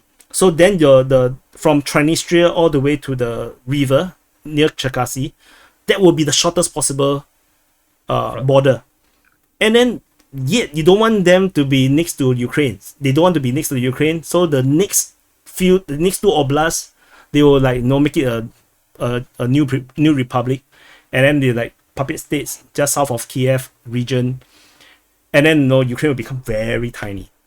And then it will be up to Poland to want to whether they want to annex Lutsk and Lviv. Yeah. Because Poland will be like, that looks so tasty, man. and I'm sure the people in Lvov at that time will be like, let's be Polish, man. Why wouldn't we join Poland? Ukraine is nothing now. Yeah. Poland is actually 100%. an economy. 100%. And Poland will know that. And Poland will know we must support the will of the people. And then then Lviv and Lutsk will be like part of Poland, and then Ukraine will become this middle western state of nothingness It'll of just become pointlessness. like a Baltic. Yeah, and then Romania will like, we want our part back. Then it's like, Ukraine will be like. Do you think personally that Moldova survives any of this? Or do you think Moldova becomes Romania? I have no idea, man. It's looking more and more likely that they will annex themselves into Romania. Yeah. I think I just saw the news today. Moldova like wanted to enact the law to change the name of Moldovan language into just simply called Romanian. Yeah. So I was like, what the fuck? This is the first time I saw a country would actually weaken their own identity. It's a very weird situation over in that part of the world because you have like Moldovians, and then you have Romanians, and then you also have Transcarpathians, which are not Transcarpathians, sorry, Transnistrians, which are like Russians. They think that they're Russian, I guess. I mean, there was the Russian garrison there, but I don't think that culturally they are Russian. Yeah, they just Moldovan. like the Soviet system. So yeah, I think it really Moldova now. I think NATO or the West or Americans are trying to screw up Moldova, but Moldova population is actually pretty pro-Russian from my understanding. So it's like they know what is going to come if they become pro-West. I think the population knows it very well. And they have been to war with Transnistria before. They know that it's kind of pointless to take the risk, but they have no choice because I think they are just like the people in Ukraine didn't take the politics seriously or something. The government doesn't really reflect the people's will. So things are looking pretty bad. But it really depends on when will Russia invade into Odessa. So and from the look of it, it's not going to be anytime soon. So if the Russians enter Odessa, Moldova will not dare to do anything. I've always said that Odessa will probably never even be a war zone. Odessa will just fall because there's nothing left to defend it. Yeah. It's possible as well. Because quite a number of the units at Odessa has already moved to the other fronts. Previously, they have so much troops there because they kept believing the propaganda or the misinformation about the Russians are going to land. Which what a terrible idea for the Russians. Beach landing at Odessa. It's so funny, because they actually entrenched the entire city. They put all the sandbags, cover the statue and everything, do so much work, and then the invasion just never comes. They see the Black Sea Fleet far away, and it's like, hi, and then they just go off. It's like you build up all this tension, and it's like you just cannot release it. It must be so painful to be the people in Odessa, especially the soldiers. They'll be like, what am I doing all these things for? Sitting there for 6 months and then you get sent to Bakhmut. Good time. And who knows? You haven't even reached the front line. You're already killed by a random artillery shell. And then I don't know if you've been seeing the videos coming. I mean, I'm sure you have the videos of the roads. It looks horrible. It's like every quarter mile there's another wrecked vehicle. Yeah, the Crimea road, right? I saw that one. Which is why you have to defend places you can defend. If you try to defend a place you cannot defend. I mean, every computer gamers know that. When you just play some basic real-time strategy game, you will know that you don't try to hold positions where you cannot hold. Because you just get your entire force wiped out, and then you have nothing left behind. And that's the problem now. If the Ukrainians continue to send troops into Bakhmut to hold Bakhmut, the rear is going to be very weak. And if the Wagner group or the Russian forces continue to push into the rear, they're going to find one weak spot where they can break through, and then the entire main force will be encircled, and then they can continue to move forward. And that next line of defense, all the way up and down, is completely useless because the Russians are already behind. Yeah, you can just go behind and break through from the rear, Yeah. and then you just create a lot of major encirclements around. Do you think that Chasiv Yar or Seversk is going to fall first? That's a very interesting question. Yeah. Because like I said, I'm not sure what is the Wagner's intention now, because they look like they can go north and then cut off the reinforcement to Seversk, or they can actually swing south and then create a double pincer. So I have no idea, man. This is a very good question. I don't think Chasiv Yar is going to be so easily fall, because they have entrenched it for some time, and Konstantinivka is very, very close by, so they can actually send reinforcement there pretty easily. So I think Seversk might be abandoned. It's like it's not fall by conquest, but it's like they just abandon the entire place, because it's just not defendable. Because the Russian military is still fighting within the Serebransky forestry, towards Liman. Yeah. And it feels, I'm not even sure if they are really serious about the push. Yeah. So it's like, why is the front line always stagnant? I don't understand. It seems like the Russians are just still in most parts of the front. They're just still in a defensive stance where they'll push if there's an opportunity, if there's a weakness. Yeah. But they're still in this attrition sort of kind of mindset where just now in the Avdiivka section they've started to go on the offensive more. Yeah. But in the north, it just seems like active defense. They're just moving in where the Ukrainians aren't strong. And it could also be a bit like, when you play real-time strategy, you build a very strong defense in region where you have a lot of good artillery or troops or whatever in the region, and whatever the enemy sent near that front is going to be a kill zone. They just go in and they just die. And then there is, so yes, you can eliminate all the enemies in that region, but there's no reason for you to push up, because that's a perfect defense position. So you just going to do something else somewhere else. You don't have to care about that front. So it seems like that is what the Russians are doing. It's like, this front line is very comfortable now. We're just going to keep it that way. And if you want to come, you come. We kill you. Then you just keep coming. We just keep killing you. It doesn't matter, because the front line is very stable for us. And do you think, I have a follow-up question to that. And the logistics over the Oskal and then the other river to the south, it just looks like such a bad place for the Ukrainians to have pushed into and then not continue pushing. Because now it seems like they're trapped behind these rivers, or on the other side of these rivers with their bridgeheads. I think the reality is they did try. That they are not. So I was very critical of them, during that phase where they actually pushed through, and then it seems like they're not pushing hard enough. Yeah. And then because at that time the partial mobilization has been announced. This was when Lehman was fallen, right? Yeah, Lehman fell, and then around that period of time, I think September, October time. So I was saying that the Ukrainians have to push harder, faster, capture Svetove, or you're going to be in limbo. It's like, because you're not going to be able to defeat the Russian military once it's mobilized. So you need to be holding a very strong defensive position, or break their entire, you capture this hub, because Svetove is a hub, it's a road hub. Yeah. So if you capture that position, you'll be able to force the Russians to be attacking in a very uncomfortable way, because it's very hard to move around. So I even did a video on how the Ukrainians can actually break the lines, where the Ukrainians might be trying to go to.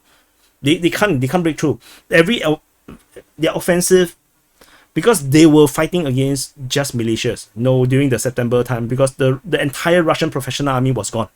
Their contract has finished. From my understanding is that the contract was half a year, so it was gone. So everybody was redrawn, which is why the entire line was so weak. They only have the volunteers and only had Donbas militias, which is also why there was all these very curious reports of Donbas militias entrenched in Kherson, being sent to Kherson, Mykolaiv region. It was like, why the hell is the Donbas militias in Kherson? It's like, that's so weird. So apparently, it's only in hindsight that I realized that they have redrawn the entire regular force, which is why the Ukrainians managed to use the Blitz. They tried to use all these fast-moving Humvees and light vehicles and armored vehicles. They just rush through the front line to the rear, and then they break through in that way. And that works because the defense line was so weak. There's too few soldiers defending. But the moment they cross over to the Zerobets River, in the east of the Oskil River, there's another river the Russians trying to hold the defense line. Currently, they are still fighting there too. When they reach that river at that point, the partial mobilized troops are here. The ones that they didn't give them training, they just sent into the front to try to hold the line. And then the line held until today. And those troops, the first troops that reached there did not even have a chance to go for training. They were just thrown into the front line because the situation was so desperate for the Russians. And the Ukrainians are not pushing hard enough at that time. So, and then now the initiative is lost. So instead now we have the Russians have very good lines of communications on their side. And the Ukrainians have this shitty farmlands all across, and then they need to cross 2 rivers to reach their front lines. I don't know. I don't know. I always in the position where this is not a war for Ukraine to win. So it's very hard for me to imagine a scenario where the Ukrainians can win this war. It's so hard. Yeah. So I to me it's like you need to kill a lot of Russians in order to win this war, to make it untenable.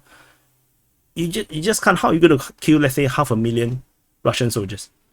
You're never going to kill 500,000 Russian soldiers. I'm not even sure if they killed 100,000 by this point. So don't talk about another 5 times more with your depleted military. So it's very, very hard to imagine how, because the only way they can win the war is the public lost faith in their government's ability to fight the war, like the Vietnam War for the Americans, right? So I mean, the Americans could have won the war if they just went all out, but they did not. Yeah. So eventually the public sentiment just kills the operation. The same thing for Russia as well. So I think it's the same thing. If there is way too many deaths, Russia will not be able to sustain politically this war. Yeah. And but the Ukrainians are not killing enough Russians to make that happen. That's just how I look at it. Yeah. That's a very long answer for a very short prediction. No, that's fine. I had a question. Do you think that the Ukrainians are going to pull back behind the Geopolitical River? I can't never say it. It's the Zerobets. What river? Zerobets. What is it? There's the east of Oskil. There's a river, the small river called Zerobets River. I think it's Zerobets. I think it's called Zebra. Is it Zebra? I don't know. Zerobets River. Yeah, it's a very small river. It's just a small river. There's a lot of rumors going around right now that they're setting up a defensive line there, like a pretty substantial defensive line. I don't think they should. If you really want to defend the line properly, you should just go behind the Oskil River. Because Oskil River is the big one. Maybe I'm thinking which one is the one incredibly close to Crimea? The one is the Seversky Donetsk River in the south. That's the one that splits Sivers from Crimea. That's in the south. That goes into Liman. Go to south of Liman. Oskil River is the big river going all the way to Russia. So what is the river north of Liman? North of Liman, there's Oskil. There's another one. The other one where the front line is now is called the Zerobets River. Okay, that's where the rumors are that they're going to pull back behind that. But half of their military is already behind that. Half of the front line is actually behind the river now. So but because the whole point is, what is the military objective? That's the thing for the Ukrainians. So if because at the moment their military objective seems to just hold as much land as possible, and that's a terrible objective. So if you just want to hold a line and keep the conflict going without losing a lot of troops, then you might want to go behind the Oskil River.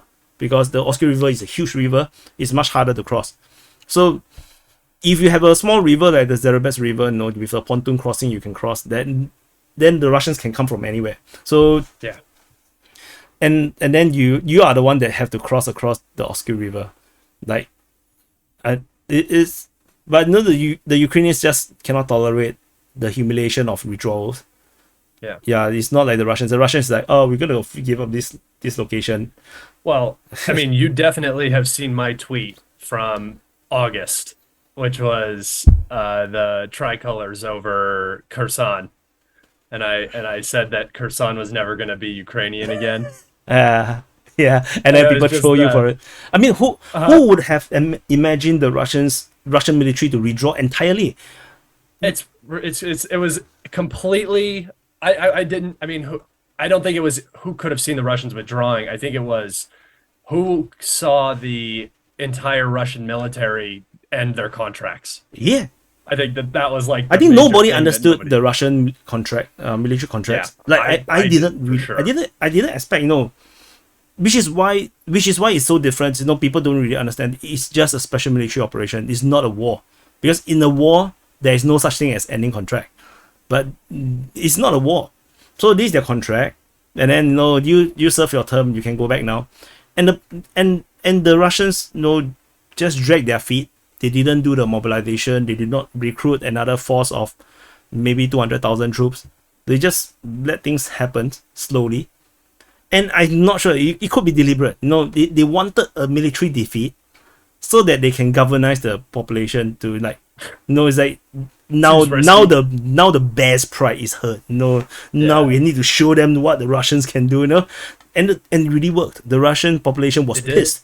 It was pissed. You see the pro-Russian telegrams. They are also pissed with all the defeats. It's the first time I think I've seen a population demanding more militarily from their government. Like, you guys need to step it up. You need to start hitting sensitive objects. You need to start doing stuff. Yeah, so It was like the Russians had unlimited popular domestic support yeah. for any action that they wanted to carry And out. now it's no longer Putin's responsibility. It's like you guys asked for it. I'm just fulfilling what you guys want. The kind of situation. And it's like if this is planned, then there's a master stroke by Putin, because oh my god, he know how to predict the future, man. It's crazy. like, who the hell would actually purposely lose militarily just so that you can actually gather more troops later? Yeah. It's unimaginable. Yeah. But it's working for them.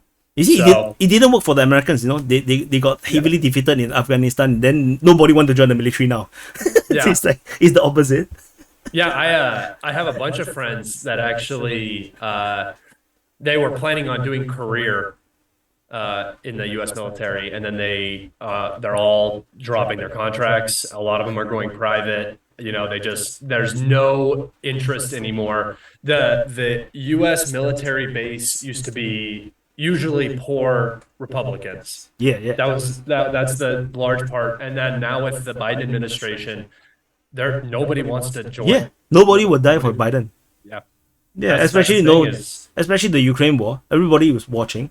Everybody is like, "What the hell is our country doing?" They will be thinking like this, right? I've known some guys that came back from Ukraine that were there on doing private military contracting, and they said it was unbelievable. They said it was, first off, the intensity of conflict was unlike anything they've ever experienced, obviously, because they were in the war on terror. So they just were hit by IEDs and stuff, now and then, and small firefights. So they said that they got there and instantly it was a shock getting into a serious military situation. And that I've had a specific conversation with one of my friends, Gabe, who knew two guys that one was killed and then one came back injured. And he was saying that the way that they are using human beings over there is it's like criminal. The way that they're sending these men into the battle, even like the mercenaries, like the best of the mercenaries are like usually the best trained guys over there. And they said that it's like hell. It's unbelievably bad. Sorry for laughing. No, I'm not No, laughing for people from dying. I'm laughing at the fact that in the propaganda, it's very weird. Is the woke left, in America, or the left wing media, or the British, or the Ukrainians. It's like every single narrative, the negative narrative that they put on their enemies, they are the one that they are doing it. It's all projection. It's always like they themselves are doing that, so they just put it they just take the same scenario and then you just change the name and they say, oh, the Russians are doing it. That's what I think is going on with the Ukrainian MOD numbers that they're releasing. It literally just seems like projection. Like this is about what we've lost, so we're just gonna say this is what the Russians have lost. Yeah. So about death numbers, I always tell people, no, don't care too much about it. It doesn't really affect the front line. Like, if the will to fight is there, it's just like the Taliban. It doesn't matter how much troops they, how much soldiers they die. They will just continue. They will just continue to come. So it is not important. So I only track front line. But if you really want to know, regardless, just take the numbers that whoever side is pulling out. They just assume that it's 1-to-1. If you think that it's unsustainable for the opposing side, that's the same number your side is getting. So that's how you can wash your brains, into understanding what is the real reality on the ground, rather than you believing stupid numbers like our one soldier is killing their 7 soldiers. It's like 1:7 or 1:10. Like, come on, man! It's like, have you ever played any computer games? There is no such thing as 1:7 or 1:10. There is no such thing. If you can get 1:2, you are already like the elite. Yeah, elite. That's an amazing kill ratio, especially in a conflict. If you're 1:3, you are a hero in that multiplayer game. If you can do that, so 1:7, 1:10. Come on, man. Just 1:1. You will know the reality of war, and then you will stop joking about it. Yeah. It's like, that's one of the other things is that a lot of the commentators. I don't have military experience, but I have private security experience. Like I am at a like if I wanted to go do mercenary work somewhere, I have the training to go do that. I don't have combined arms training, so throwing me into Ukraine or something like that would be a nightmare for me. But like, don't worry, they're not doing combined arms anyway. They're not doing combined arms anyway.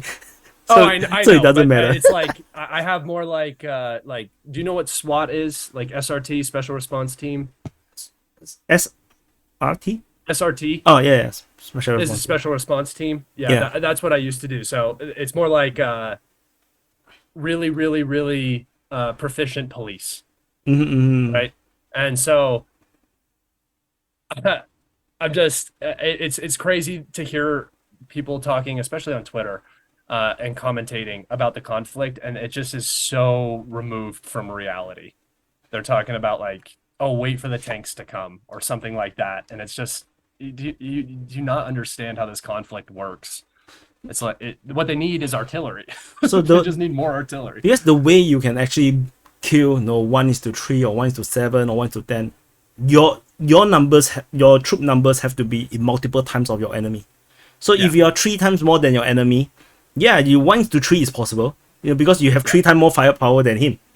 If you want to 1:10, you must have 10 times more firepower than the opponent. Then we can kind of like, oh, okay, that's possible. But most of the front line now is 1:1. Previously it was 3:1. The Ukrainians have more forces than the Russians. Now it's more or less 1:1. And 1:1, the Russian side have more heavier firepower.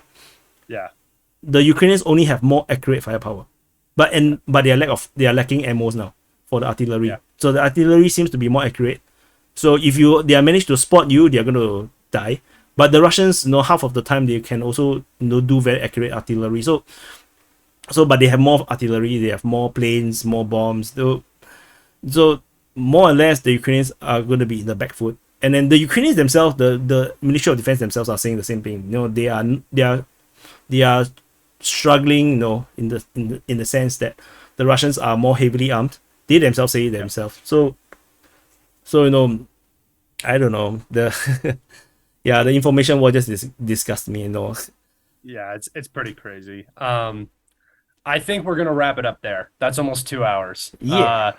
I wanted to go ahead and give you the opportunity to promote yourself. Tell everybody where they can find you. You can just go to YouTube to search Defense Politics Asia, and you probably will find all my videos. Or just type DPA. I think the same thing will appear. And you can also follow me on Twitter at Defense Politics. You can also find me on Telegram, Defense Politics Asia. yeah, no, just Twitter or Telegram will be decent enough. The most important thing is to subscribe to the YouTube channels. Follow my coverage. I think you will be a convert. You'll be a convert, and you'll start to feel that every other people's reporting is pointless to follow. I have to concur. Of all the mapping channels, you definitely have not only usually the most accurate information, but also your predictions are very logical and solid in what you think is going to happen and what could happen and where the next moves are coming from. So I implore all of you to go and check out his channel. It's worthwhile, and if you're interested in the Ukraine conflict, it'll definitely provide you a lot of information that you won't be getting elsewhere. Yeah, thank you so much. That as well. Especially my English my pronunciation has improved a lot. Yeah. In the beginning of the war, people is complaining. I don't understand what the hell you're talking about.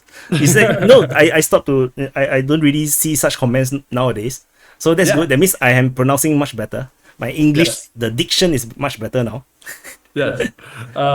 So that's where we're gonna wrap it up. All right. Thank you everybody for joining. Thank you DPA for coming on. This was a great conversation. I hope to have you back on in the future as well. Oh, definitely. Thank you for inviting. Yeah. No, it's a privilege to be on, for sure. Well, I'm very happy you feel like it's a privilege to come on. Yeah. I feel like it's a privilege to have you on. So yeah, that's good. That's good. All right. So thank you everybody. Yeah, do continue to follow Scott's podcast as well. Do listen to all the other interviews. Don't be like me. I'm too busy to listen. But you should listen. You should listen.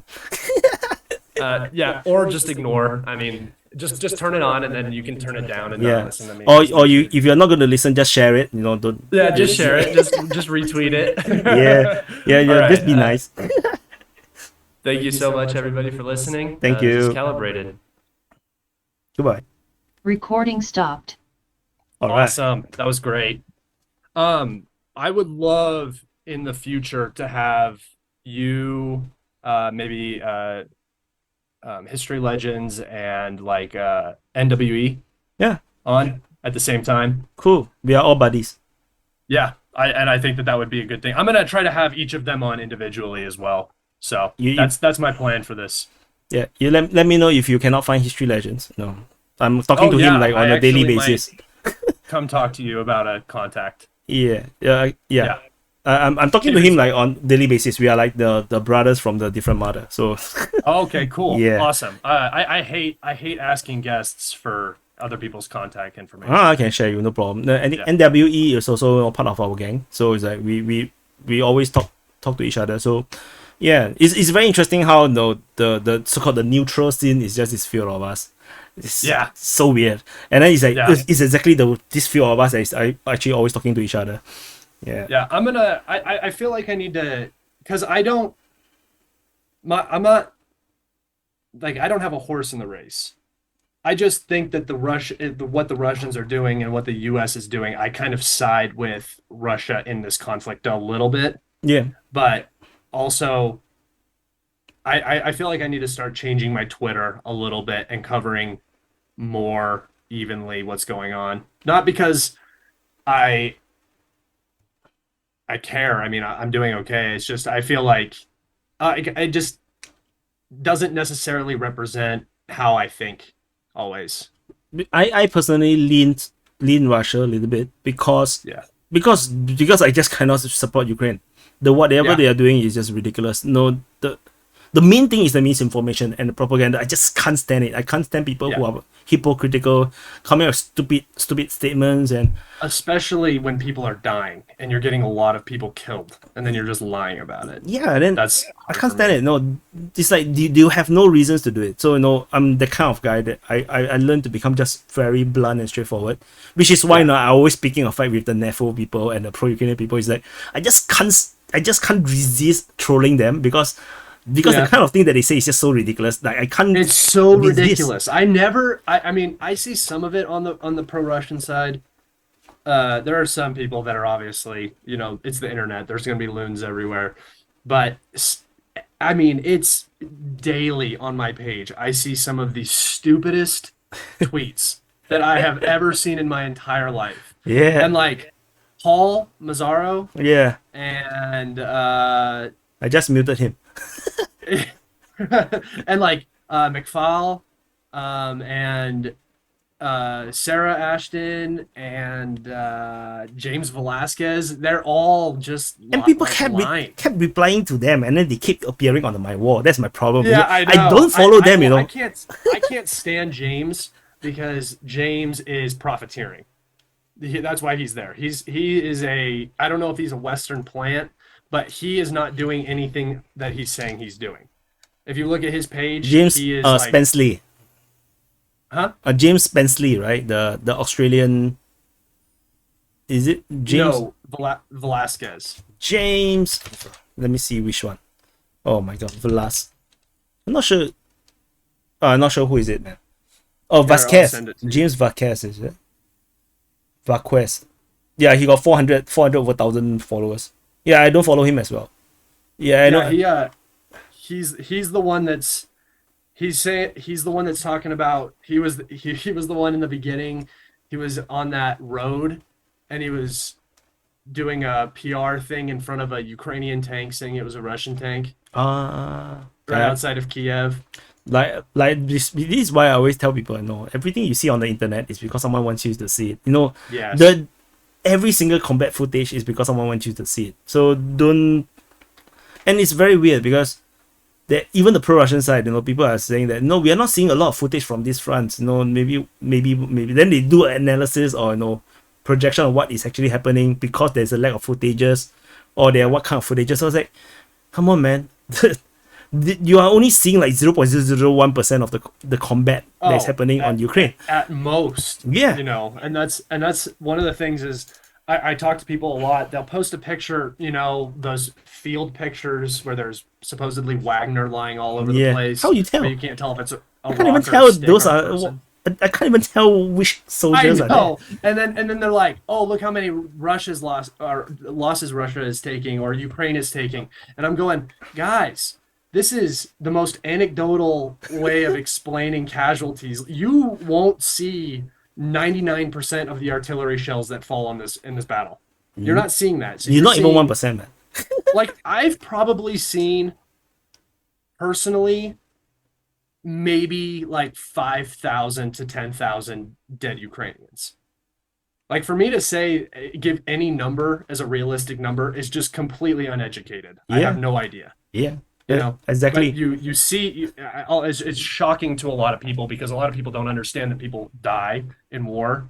So they see somebody dying, and then it's everything instead of it just being. But because they don't follow the pro-Russian Telegram channels. Yeah. It's like sometimes when they make some comments, I'll just say you need better Russian propagandists. I just tell them, I just reply them because the fact that if you are so pro-Ukrainians, that means you are not following enough of the Russian propagandists. If you follow enough, you have a balanced view, you will start to have some sense of what is the reality is a bit like. So it's just like the same thing, like the drone footage that came out. Like how can you even tell if there's a collision at all? The so-called banned propeller makes no sense to me. There's no way. It doesn't make any sense to me. It doesn't make any sense to me at all. Because the wing, the tail, right, is very long. It would have ripped the plane in half if he would have hit that. It doesn't make and any if sense. it touched the whole plane will start to flip in this way. Unless it was coming at them fast enough and the fuel was enough to damage the prop. But I still don't really see how that happens. See how. Because aren't they meant to fly in rain? Yeah, exactly. Like, fuel is not going to do that. So I honestly think that it was shot down. I think that footage you saw after it cuts and then it comes back in and you can see the prop.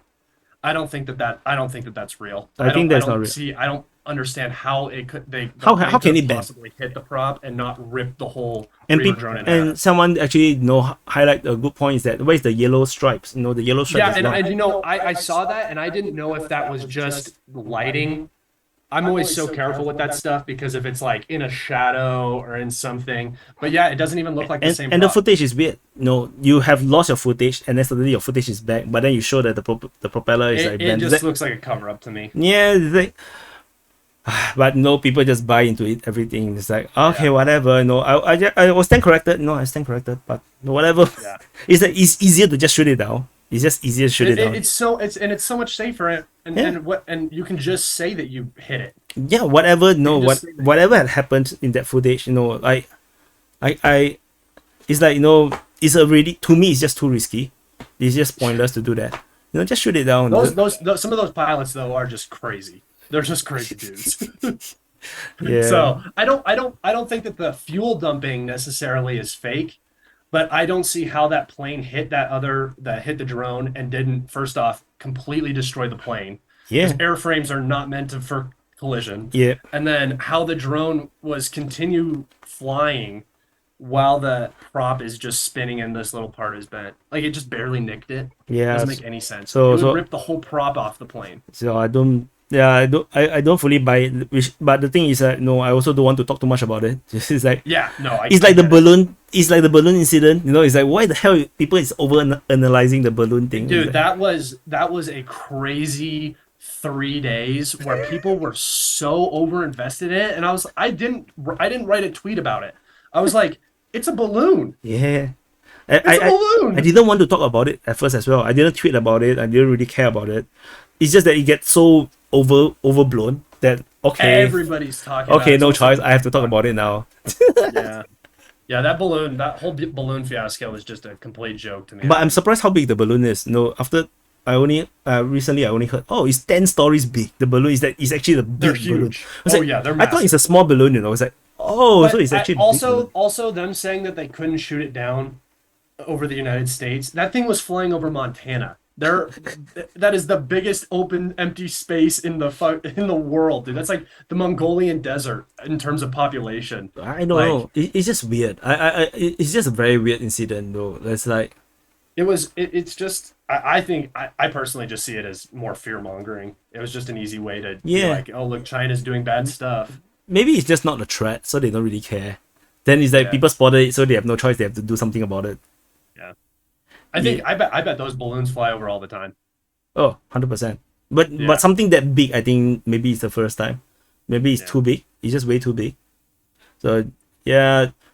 So I don't know. Twitter is just people don't understand. I just use Twitter for fun. Like Yeah. I really just dare to relax, just to troll the people, especially those That's people. pretty much. I don't know if you ever see, but I respond to like I don't block anybody. Yeah. And I respond to almost every comment, and I love trolling and talking shit. And, it's my favorite thing.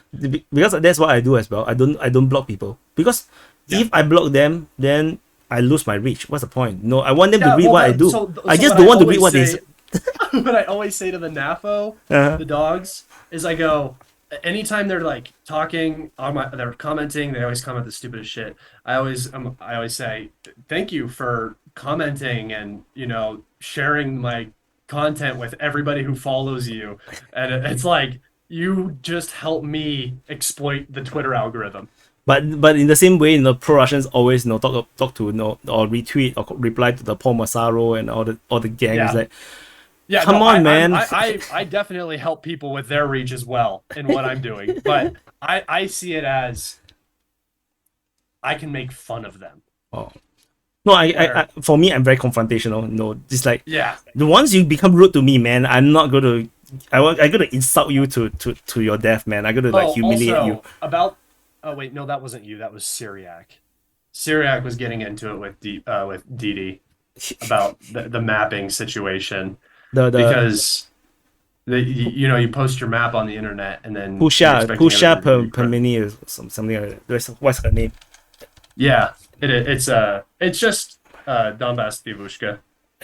Oh yeah, that's actually the username. I was like, Yeah, no, it is Palimi. because I actually also did told off her for sharing the Brezhnev's map as well.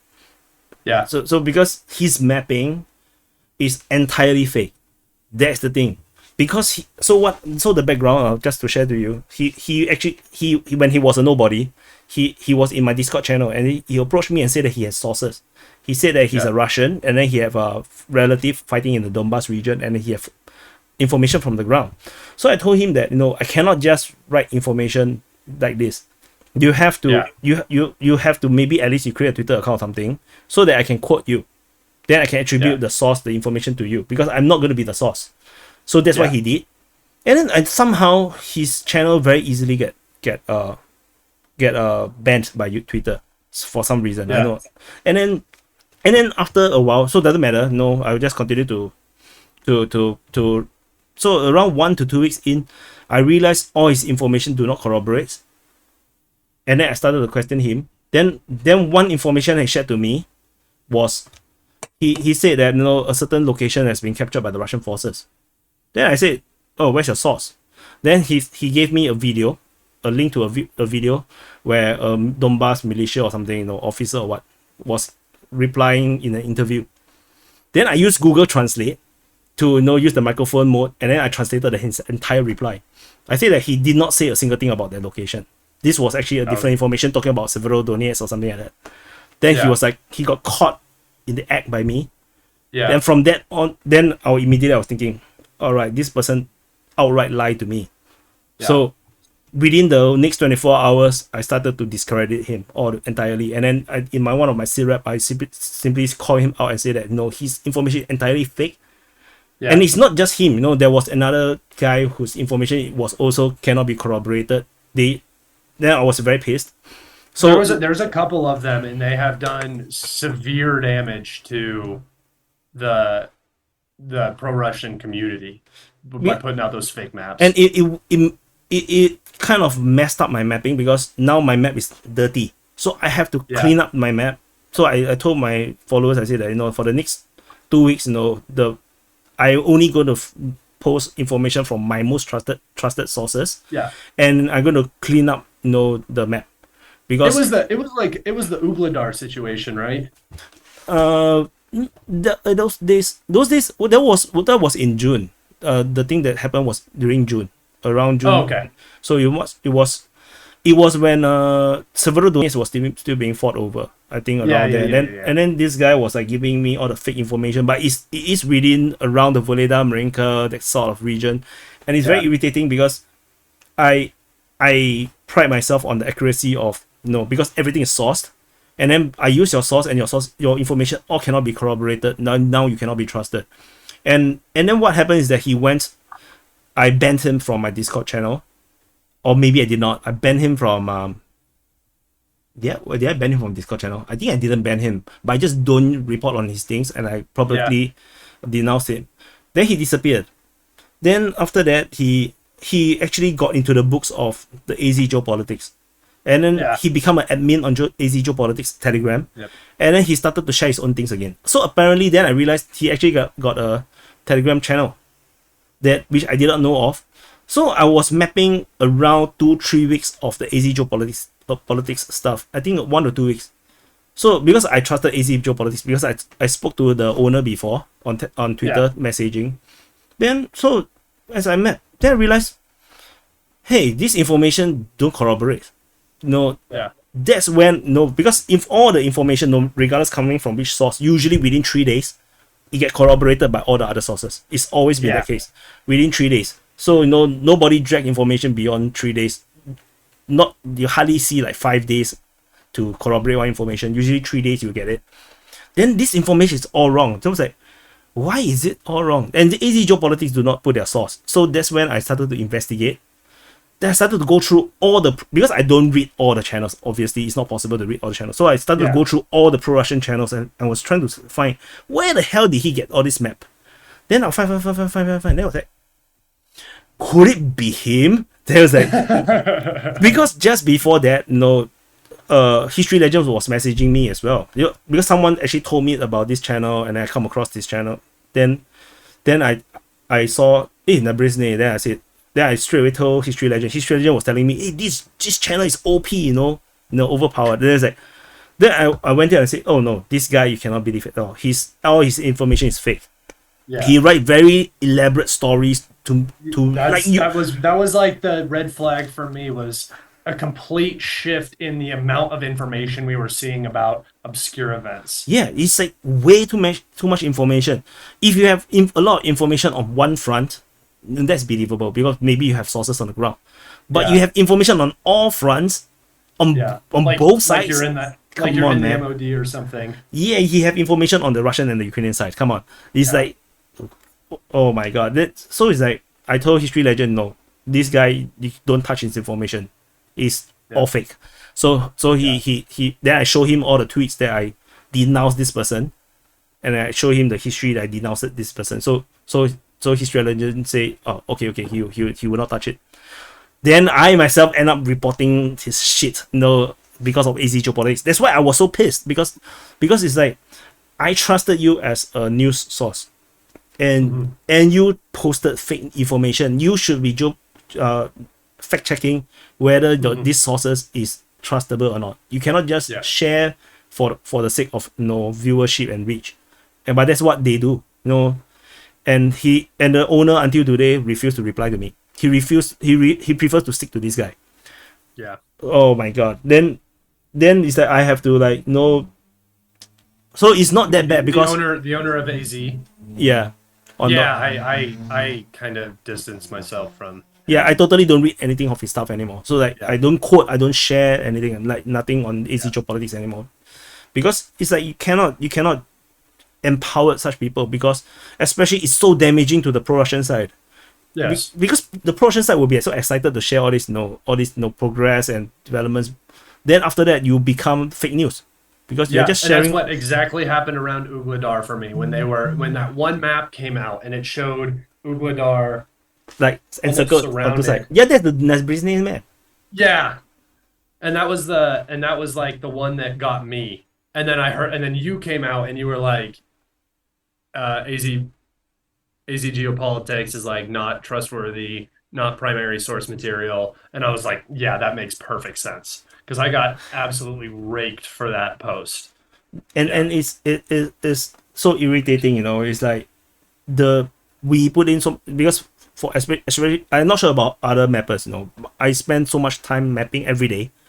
Yeah. It's very irritating when you have fake information that just destroy your work. Because if you have one fake information, and people attribute it to you, it just discredit everything else that you do. So which is super unfortunate. Which is why I'm very vocal about it, and I make sure that everyone who would listen to me, make sure that they distance themselves from Nebrizhny and AZ Geopolitics. I think you handled it properly. I showed them the evidence. He said this thing at this point of time. 2 weeks later, it's still not corroborated or invalidated. And it's like, at this point of time, he said, "Oh, the Azov battalion is here," but then the pro-Ukrainian source say the Azov battalion is there. It's like, come on, man, they cannot be at two places at one time. I did want to ask, just for a favor, could you send me some of your primary sources for Ukrainian information? Oh, I only have very simple. I only have Deep State UA, Ukrainian Defense Ministry, and there's this guy that I just joined, but he's not my primary source. He's a secondary source. He's called. Oh, let me check. What's his name? Because I'm having a hard time finding any. Yeah, there isn't much. There isn't much. Do you know who? Okay, this guy is called Myroshnikov. Myroshnikov. Do you know this guy? No. Let me send you Myroshnikov. This guy was recommended by one of my followers. He said he's pro-Ukrainian and his information seems to be good. So far from my mapping, he's able to say they are fighting in places where no one else is talking about. So, but no, he don't make big claims. Certain forces captured certain places and then it cannot be corroborated. So far, I haven't seen that. So, it's decent. It's still alright that I can still use his information. He's a bit, so, so I managed to put some of his information in. So the map seems to be a little more complete. That there's a few more Russian places where they are conducting operations. But so far I haven't managed to invalidate any of his information.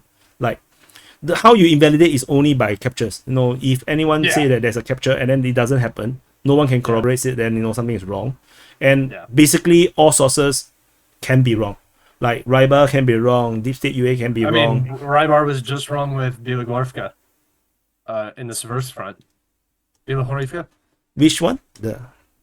remember, Bielorussia up by the forest? Oh yeah. Below Horfika, that he said that it's the capture and then it's not.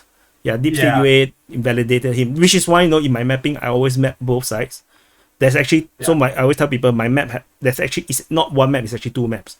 The Two blue maps, one is the Ukrainian map. The red one is actually the Russian map. So you have to look at both maps to kind of have a feeling of what is the reality on the ground.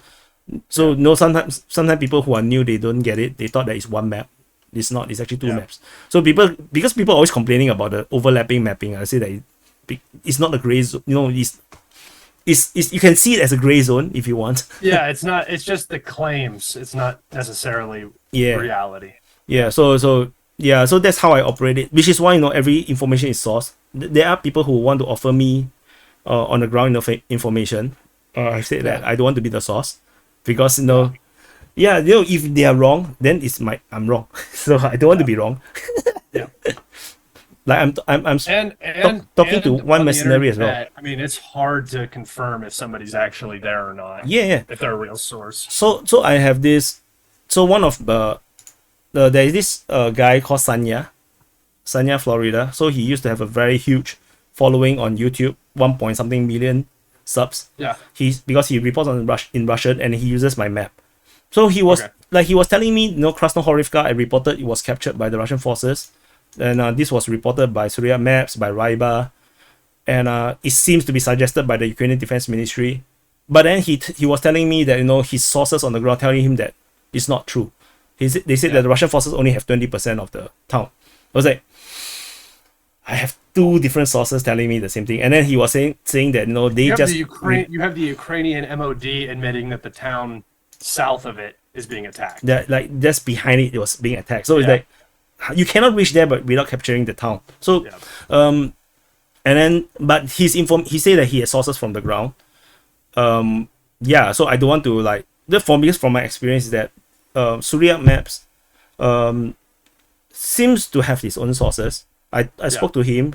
He have some sources, some means, because he has been mapping for some time. And he's also extremely conservative. Yeah. So the amount of territory that is gained every day is like a field. And it's like, oh, well, this at least seems accurate. It's you're not making insane claims. And Surya Maps, I have mapped his information for months now. And his information has been always corroborated. Always. Yeah. So that's why anything that he says is highly credible. Even though the information's sometimes I'm suspecting that he's just getting it from Deep State UA. Because sometimes I see that these mappings looks so familiar, so similar to the Deep State UA's mapping. But it's ultimately still corroborated. So I don't mind just continue to attribute to him. Anyway, I just read the news from him. Because Deep State UA do not report every single advance.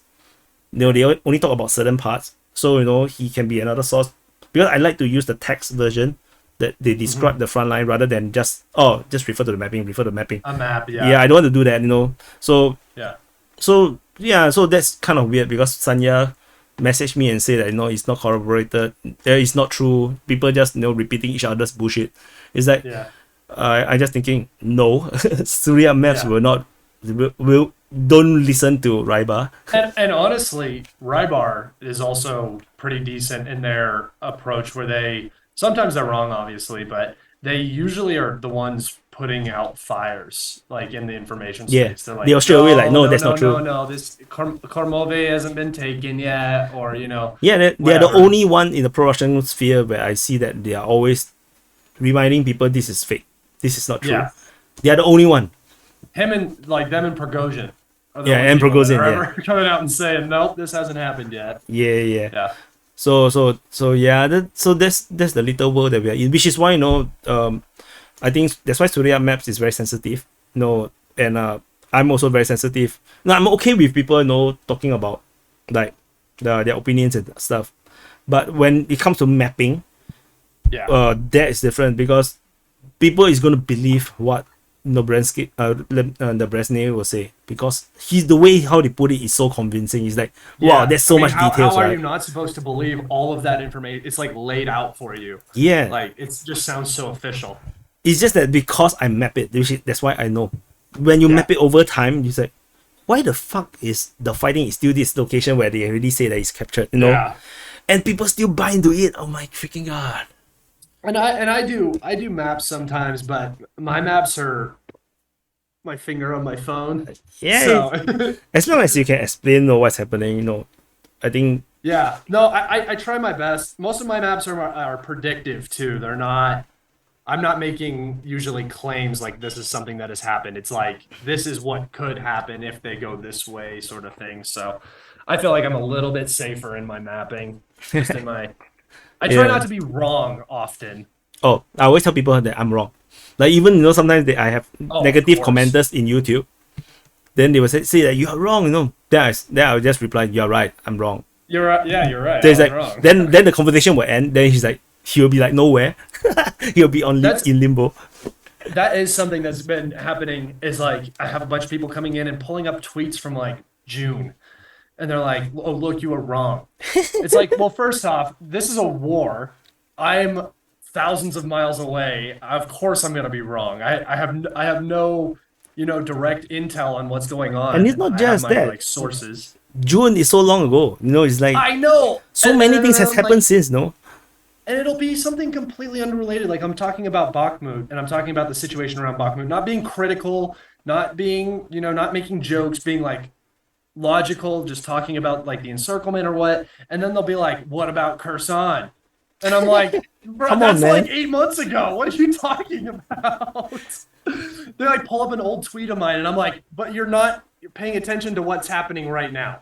Like you're just Yeah, you ignoring just live in the everything. past. It's okay. Sometimes they are coping so hard. It's like Yeah. no, since March the Russians have only lose ground, and we're like, why you say March? Why not you say February? Yeah. It's like why you want to skip that 1 month of Russian Where progress? they took 20% of the country. It's like you're celebrating a home trespasser. No, you took back your kitchen. Yeah, but he's still sleeping in your living room, and you're celebrating. It's like what's there to be celebrating about? Yeah, he's still there, and he's only getting stronger.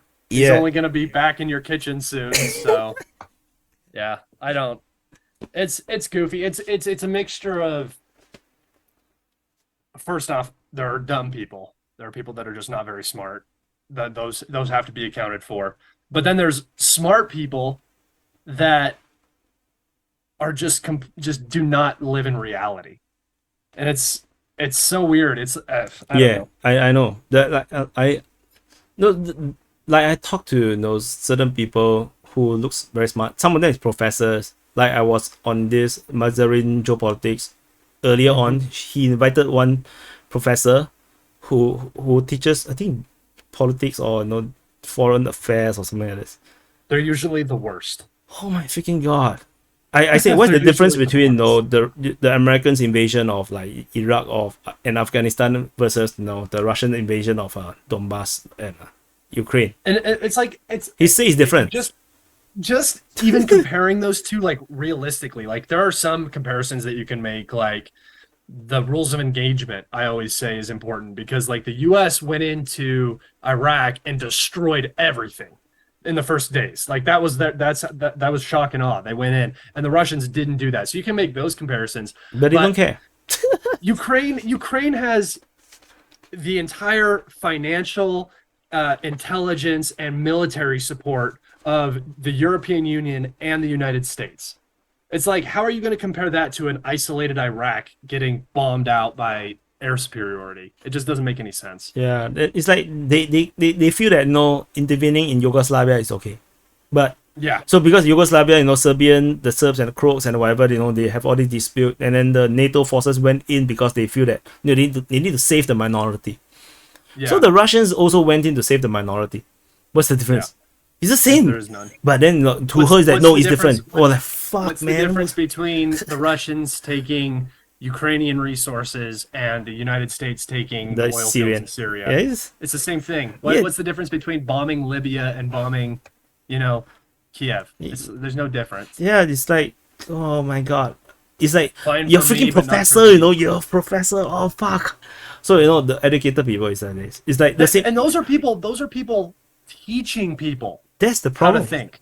And That it's, is so dangerous. it's the same thing during the Trump era as well. People who are anti-Trump, many of them are very highly educated.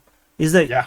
are you even looking at what Trump is doing? Oh my freaking Yeah. god, he is the only president that follow through with his promises, you know. Anything he said. Yeah, he tried his best. I don't even personally. I mean, I liked that Trump was different, but I didn't. I mean, I wasn't like a MAGA guy or anything like that. I don't even really put myself in. I'm so disconnected from U.S. politics now since the Ukraine conflict started. I know more about Russian politics and Ukrainian politics than I do about American politics now. But I used to be pretty close, and it's crazy that people are like that they're still saying like Biden's a better president. Like, how? It's like, how? What has he done for you? At all? What has he done? He's given like $100 billion to, or somewhere around there in financial aid to Ukraine over the last year. Trump tried to put up a border wall to ensure national security for Americans that was going to cost $5 billion, and that was like he cannot even get it. It was for Americans. Whatever you think about the wall, whatever you think about immigration, at least he was doing something for Americans. Ukraine is nothing. And Ukraine is nothing for us. And even when when Trump was trying to show a show of firepower in Syria, against the alleged use of chemical weapons. Yeah, he gave the heads up to the Russian forces and the Syrian government to evacuate the airbase before the missile drops. It's like, come on, man. And then some of these anti-war people is like, oh, Trump, I disrespect him ever since he bombed Syria. Come on, man.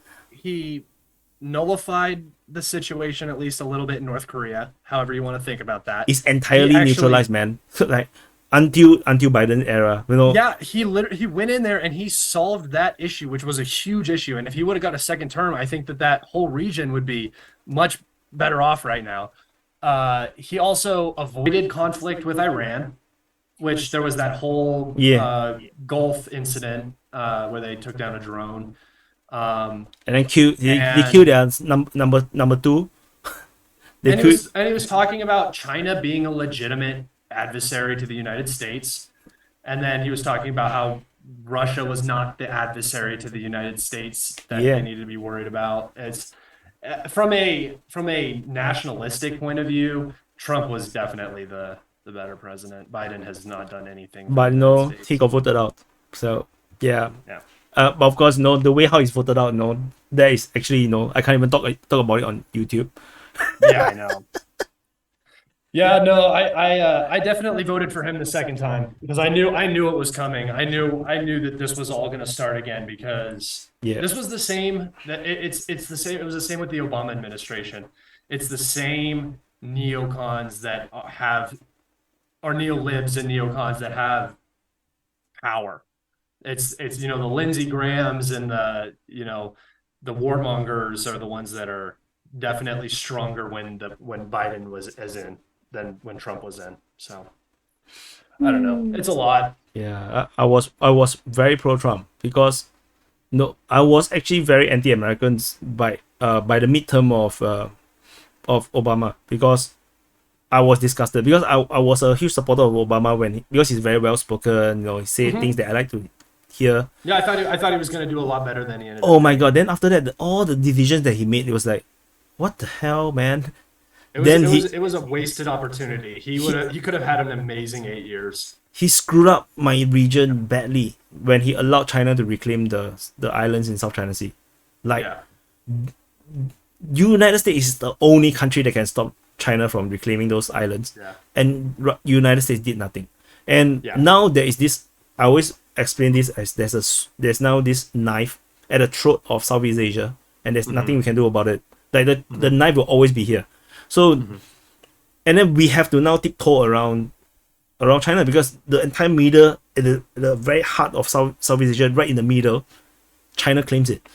Yeah, I've seen the demarcation zone that comes down. It's ridiculous. Right? It's like Indonesia, Thailand. It almost touches everybody. Yeah, it's ridiculous. So it's like it now created a permanent problem for us because there's no way you can eject the Chinese from this islands without going to war. So it's like, fucking Obama. It's like, and then he got like the Nobel Peace Prize for nothing. It's like, what the fuck? That's part of it. Is there's like You know that's how I started to watch RT because of Obama. which This is is the funny reason that why I have to watch Russia Today because I cannot get news. All the news are I fake. know. So Oh, I, I when I turn on the TV here, it's so it's like infuriating. And I listen to people talk about like CNN and Fox, and I'm watching it and I'm going, none of this is real. This is all just drama and distraction. I'm like they're talking about Ukraine, and it's just like the MOD is talking through CNN, and it's like, well, yeah, what is this? Like, this is not reporting at all. There's no yeah. journalistic No, nobody integrity. cares. There's nothing. So it's because I watched Russia Today that I know that Trump is going to win his first Yeah. election because it is through Russia Today. Then I realized, oh my God, United States is in a very very bad shape. Yeah. Because they talk about the hurricane, how the after the hurricane, then there is nothing was done to revive the neighborhood to repair everything.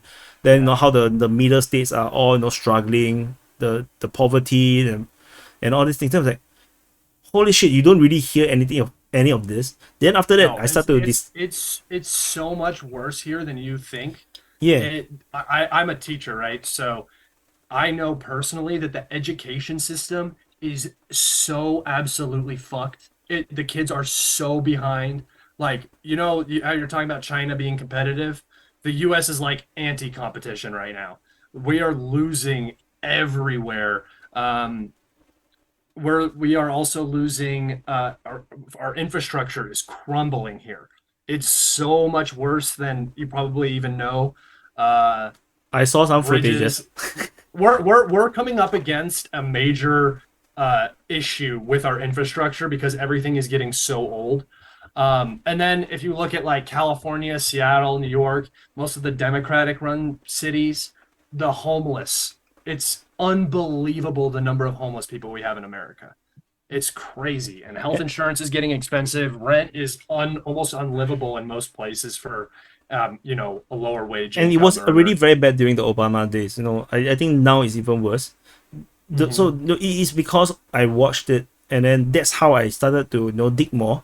That's when I started to discover people like Tim Pool, and some other people, I like them. all the odd rights. Most of Yeah. they are usually called the The odd rights. Tim Pool, I like Joe Rogan because Joe Rogan has everybody on. I listen to Joe Rogan a lot. I don't listen to him. I listen to his guests. Yeah, Um, but that's how I discovered all these so-called odd right people. I mhm. like Milo Yiannopoulos, like Steven Crowder, and it was all started from Russia Today because that's when I started to realize, hey, because Russia Today also reports on Syria, and no one's reports on Syria. Like Syria, as if it's like a dead conflict, Yeah.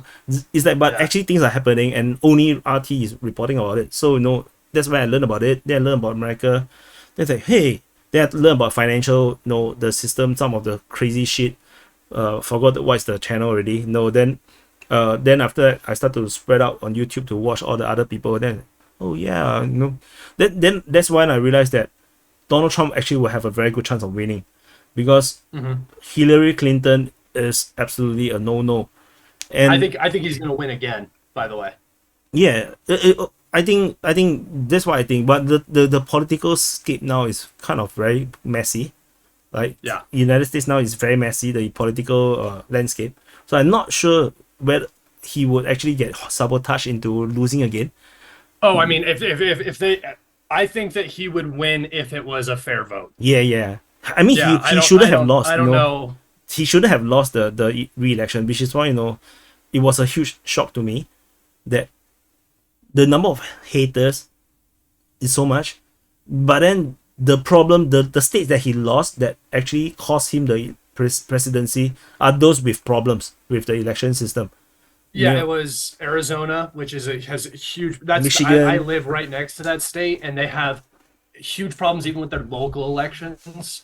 And Nevada also had a lot of I think issues, Michigan is and then another one, right? Pennsylvania. Yeah, it's like they have all the vote counting, and suddenly people go home, then the lights off, then like it's like these are unimaginable, And it was during COVID, so they had all the mail in, and it's which was like, unimaginable because I can tell you in the democratic countries in Asia, like Indonesia, India, Singapore, Malaysia, which United States will say that we are not so democratic and whatnot. All these kind of things is unimaginable in an election. Is you are gonna get a mass riot if this kind of thing were to happen. Like in the United States, like there's nothing happened. Like people just get away with it. We are so politically lazy here that it's never gonna happen. And the justice. Hold on, I'll be right back. I'll be right back. Okay. All right.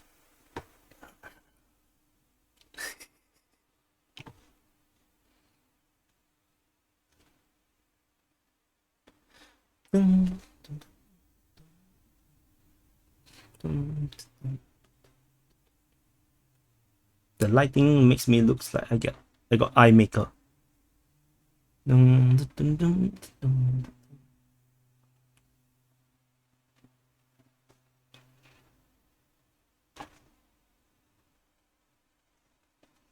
Nice quote.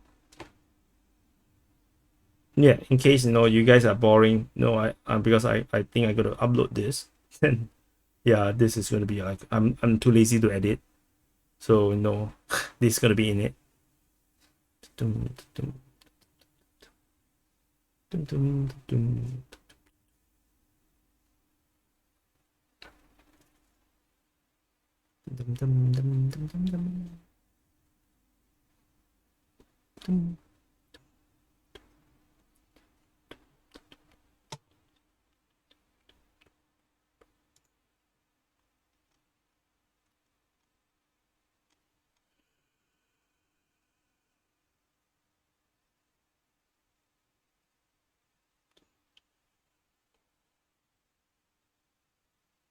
Oh, you're muted, by the way.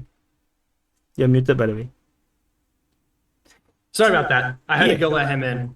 He was outside during the podcast. This is my Great Dane. He's huge. Yeah, he is. He's massive. Watch. Let's see. Yeah. So I'm 6'4". Come here. No, down. Here, please. He's so happy. Come on. He's huge. Yeah. Oh man. I'm so afraid of dogs when I was younger. So Oh yeah. nowadays I'm alright. I'm alright with dogs. Dogs are like one of like the animals that I definitely understand why people are afraid of them, because especially like this guy, he's like so big, he's so sweet, he would never hurt anybody, but if he wanted to, he could definitely do damage. Yeah. Same with like pit bulls and stuff like that. Oh, you're a good boy. They're gentle giants. But yeah, I have so little faith now in my country. It's very unfortunate. I wish that we were doing different things around the world. It can't be helped. Like I said, when a country is too big, the bureaucracy will become very messy. There will be a lot of corruption. The same applies in Russia. The same applies in the United States. The same applies in China as well. And same applies in Indonesia and India. So all the big countries have the same problems. Just that you guys got better branding. Yeah, that is honestly what it is. It's I basically started down this kind of like path with Syria. I saw it in Syria happen, and then I instantly saw it happen in Ukraine right after that with Maidan. And I was like, both of those? And then that's when my disillusionment started a little bit, because before then I'm younger, so I never really. Iraq was like, I was real little when Iraq, like 2003. So I wasn't at the WMD stuff. I kind of missed it a little bit. But this was like that, like Syria and Ukraine 2014 was like the wake up call for me, where I was like, I don't think we're the good guys. I don't think we're doing the right thing. So because when 9/11 happened, I was just around 1 year, within 1 year of joining the military. I was Okay. 18, 16, 17, 19, Oh, 18, so you're 19. older, huh? I'm older. I'm actually 40 now. You look incredibly good. It's an Asian thing. It's an Asian thing. So I'm 40 now. So 20 years ago. So before military, I was like finishing my final year of studies. like Yeah. finally. Then I was like, holy shit, the World War III is gonna happen. It's like, no, when 9/11 happened, it's like nobody know what's gonna happen next. That I was thinking, fuck, World War III is gonna happen just when I'm about to finish school and go Yeah. into the military. Oh no. Like 10 years of education, just more than 10 years of education just to go to war. That was the point of Yeah. studying. So in the end, luckily nothing happened. No, nothing happened to me and to my country. So that's good. Yeah, but but then after that, you have the invasion, which I cannot understand. What the hell United States doing, and then the weapon of mass destruction thing is like ridiculous. It's just an excuse. It's clearly an Yes. excuse, at the time. And Don't worry, he had those metal tubes though. yeah, so for me is, but you see, during those days I was still very young. I was in the early 20s, and it's like you don't really care that much because it's so far away. Yeah. So similarly, Yeah. just like until now, Ukraine war is still very far away. Like most of Singaporeans have already forgotten about it. Like Yeah. like I sometimes mean, most Americans never cared about it. To be Yeah. honest, there's like a very small portion of like American liberals who are on the bandwagon because they kind of just follow the current thing. So it was COVID, and then COVID went away in Ukraine, and then now it's back to whatever. They've forgotten about Ukraine because Yeah. they don't want. because there are times that people ask me, is the war still fighting? Yeah. The people don't know what the hell is happening, and I I'm know. like deep inside this conflict, Which is reporting on it. it makes sense for Southeast Asian countries because I mean it doesn't really affect them at all.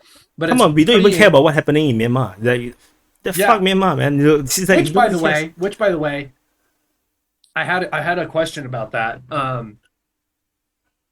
So when I was seeing coverage of that, I was only seeing like rebel attacks. That's like the only information I ever saw about it, and I didn't know. And can you explain a little bit what happened? I don't know a lot, but the regular military is also fighting the rebels. They are bombing them. They are Yeah. literally using bomber jets to bomb the Against rebel the positions, and they send troops. All the major roads is actually controlled by most of the central plains are all controlled by the military. The major roads to the major cities are all controlled by the military. The Ukrainians are all no, not Ukrainians. The rebels are all fighting guerrilla warfare mostly. Then they started to do 3D printing of weapons and stuff. Yeah, I They- was gonna say it was during the whole J Stark thing where Yeah. the 3D printing became Yeah. popular. So I haven't really followed the war much because it's going to take some time to get acquainted. I actually did the mapping already around a few months ago. I wanted to start reporting on it. Then I just cannot find the time. So by now it's like I lost track again what happened. It took me some time to actually map the whole thing. So now I'm Yeah. lost again. So I don't know what's happening. and the conflict itself doesn't have a big draw. It's a small country, so No, it's there's just no like- blonde people there with blue eyes. Yeah, that is also true. That's the reason. That's the real reason. Which I've never, once again, I've never understood that because the It's- war in Syria has seemed so much more horrific to me than the war in Ukraine. I mean, But Syria is also not much intensity of reported. conflict. It's also Huh? not reported in Syria. No, I know. There's not much reporting on Syria as well. Like, I can even see it in my YouTube channel where, when I report on Syria, the viewership is like a quarter of the people watching the Ukraine reports. And people don't really care. I mean, I can imagine if I report about Africa, that would be even worse. Yeah. Or South America, dude. People, yeah. If it's not Europe, a nuclear power, Yeah. or something that the U.S. is doing, nobody cares. So it's a bit hard, because I have limited time and resources. Because, like I said, I'm working 2 full-time jobs, essentially. I have my main business, which I depend on because I don't trust YouTube. Because I do not know when YouTube will abandon me and just cancel my channels. So, I have 2 full-time jobs. And I don't really have much time to cover other stuff. Like, I don't really have time to read about geopolitics. My main interest is actually geopolitics. It's not... I like military stuff, but it's not to the kind of level like I don't really know so much about the weaponry, the special sensors, the radars. I don't really know all these things. No, I'm a strategy guy, geopolitics guy. I like this kind of thing. So I don't really have time to even read about all this. Like now I barely know, and it's very hard to report on other stuff. I wish I could, but I just can't. Especially Just one person, man. especially after reading and mapping after 4 hours, and then or 5 hours sometimes. Like after 4 hours of reading and mapping, my brain is actually very tired. It's like sometimes after finish mapping, it's like I don't feel like recording, man. I do my little maps, my little ones, and I am exhausted after a thread. I'm like, oh my god, that's. I was like, send. I was like, nap time. Then it's like you still have to do recording and you have to talk for the next 20 minutes about all the things that happen in the map. So that sometimes I'm just so tired. Then like I have to tell myself it's money. So it's like, okay, It is money. It is money. See, for me, I'm not making any money. Yeah. I have we have like a merch store on the Telegram, but I don't get any. Why of that. you That don't just publish goes- on YouTube? Huh? You publish on YouTube? No, we don't. You should. We should start Because I you're should- I American, should so make- you should just do it. No, so Yeah. don't worry too much about it. If it's gone, then you just back to square one, no problem. But it's still money. Yeah, And I think a That's- lot I of should- people will promote for you. So yeah, yeah, because you have a lot of friends on Twitter. Yeah. So everyone will be sharing for you because I'm very practical. Maybe it's a Chinese thing. No, it's a Chinese thing. No, if it doesn't bring you revenue, then you cannot sustain it. That's how I view all businesses. So no matter how good intention it is, if it doesn't bring revenue, then one day you will give up. And then when you give up, then everything that you have done before it is wasted. That's how I look at it. So that's why, like if I want to cover Myanmar, I can. But the thing is, I'm not going to make money at all.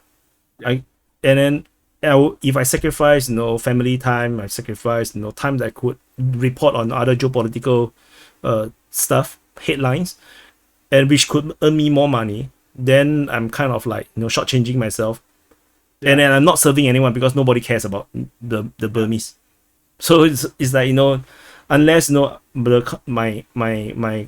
DPA is earning so much money that I can spare a portion to do the right thing, then that can be done. I hire someone to actually do the mapping and everything. But now it's not at that juncture. So now it's like everything is Ukraine war. So yeah, I have to focus on Ukraine war because it's already a commitment for me now. Like ever since, because I've been reporting almost daily since the start day one. I think almost no one started from day one. I think I'm the only one who started from day one. So that's the unique thing. Like not even military summary. I think if you go backwards, I don't think military summary started from day one. I don't think war in Ukraine, because we three are the first ones. War in Ukraine, military summary, and DPA. And I think I'm the only one who started from day one. So as a result, it becomes like a commitment to whoever that supports me. So which is why I always try my best to continue to report, even though sometimes I'm sick, sometimes I'm like really depressed, like I'm just very moody and or tired. I just continue to try. No, you're doing great work. I watch you every day, so you're doing something right. I'm very proud that I have a lot of supporters, and I tell my wife about it. I say, never in my life I'm so appreciated by so many on a daily basis. Like every day there is comments appreciating what I do, thanking me for what I do. It's like, when the hell did my life and just ever? so you know, there are thousands of people that feel that way that also just don't comment. Yeah. Because I've never commented, but I watch you every day and I appreciate what you do every day. So Yeah. And it all started because I myself want the truth. That's all. I wanted to know what exactly happening, and I wanted the information from both sides. So that's how I started. In the beginning it was so hard because I was searching only on Twitter. So and then Twitter, the information was so messy, and it took me around 2 months before I get into Telegram, around 1.5 to 2 months. Then I started to realize I've been on Telegram for years before. Yeah, I have Telegram, but I didn't follow the channels because I do not know how to use Telegram effectively, like efficiently. It's so messy. Then it is. Then it's only when I start to realize that all the information that I'm trying to read it's actually on Telegram. So Yeah. so It's that's, actually better on Telegram because Yeah. it's in a long version too. So and it's cleaner. It's cleaner because Mhm. no people who shared like it's so confusing. Like I used to use TweetDeck, and then I because in the first 2 months of the war it was very messy. We do not know where the Russian forces are. Like Mhm. so I actually based on the locations of the last known positions, and then all the major hubs, I started to enter all the location names into the TweetDeck, into the search, and then I have like over 80 to 100 terms that I search. I go through every day just to try to track where the hell where the Russians are. Yeah. Then slowly I realized that I do not need to do it, and then I start to have problems with misinformation and everything, which I kind of predicted will come because I Yeah. started to see it. Because when you follow the war every day, you already seen footages and all the information. And when someone after 2 weeks started to post the same image or same video and claim that it's something new, you know that that's wrong, that's fake. Yeah. So yeah, so it's like over time, Twitter cannot be used now. So and now I hardly use Twitter. Like even some of the people who on Twitter who used to be sources, they are no longer sources for now. Like they already lost their credibility or they already stopped mapping. Yeah, like Ukraine Battle Map, he no longer maps.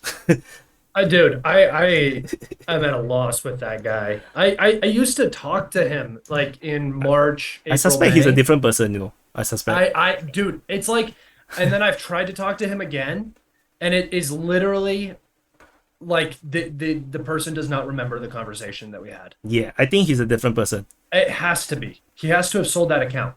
Yeah, because Yeah. because at one point, because I used to map his stuff, then so he's one of my pro-Ukrainian sources, Yeah. primary sources. Then his information is highly credible, not like 100%, but highly, Yeah. like maybe 70-80% accurate. It's credible enough for you to pay attention. Yeah, because he have sources on the ground reportedly, like he make calls and confirm things. Then around the time of, I think, Severodonetsk time, where the battle of It was like- Severodonetsk is happening. That was like There was August, this September. Yeah, then after that he lost his mapper. He told me that the mapper no longer do the mapping or something, like it disappeared. I was like, what? It's like, Yeah. aren't you the guy who doing the mapping? He's like, I didn't say that, but it's like, what is happening? Then after that the tone changed. Then then he don't have no longer have any mapping. Then he become useless because the main thing about him is that is the mapping and the exclusive information that he have. And he made bad calls during the Severodonetsk because he said that the Ukrainians did a counter offensive, push out the Russians from the residential area, and then you have videos coming out from Severodonetsk, and the Russians are just strolling on the street. It's like that was so confusing during those days. Then now he's just propaganda, pure propaganda. Yeah. He's just out there to just cheerleading. He literally posts nothing except like F-16, ATACMs. Like it's all begging. It's so weird. Yeah, he's just a cheerleader now. So Yeah, and so I and I mean, it unfollowed. works- So it I works for actually his unfollowed audience, I him guess. because I can't stand it. Like he's just quarreling with me like time and time again. Then it's like, Yeah. for what? Why bother to quarrel with you? Because you no longer have the credibility that you used to have. Like Yeah. I used to chat with him on the private chat as well. So it's Yeah, like and he used to be funny.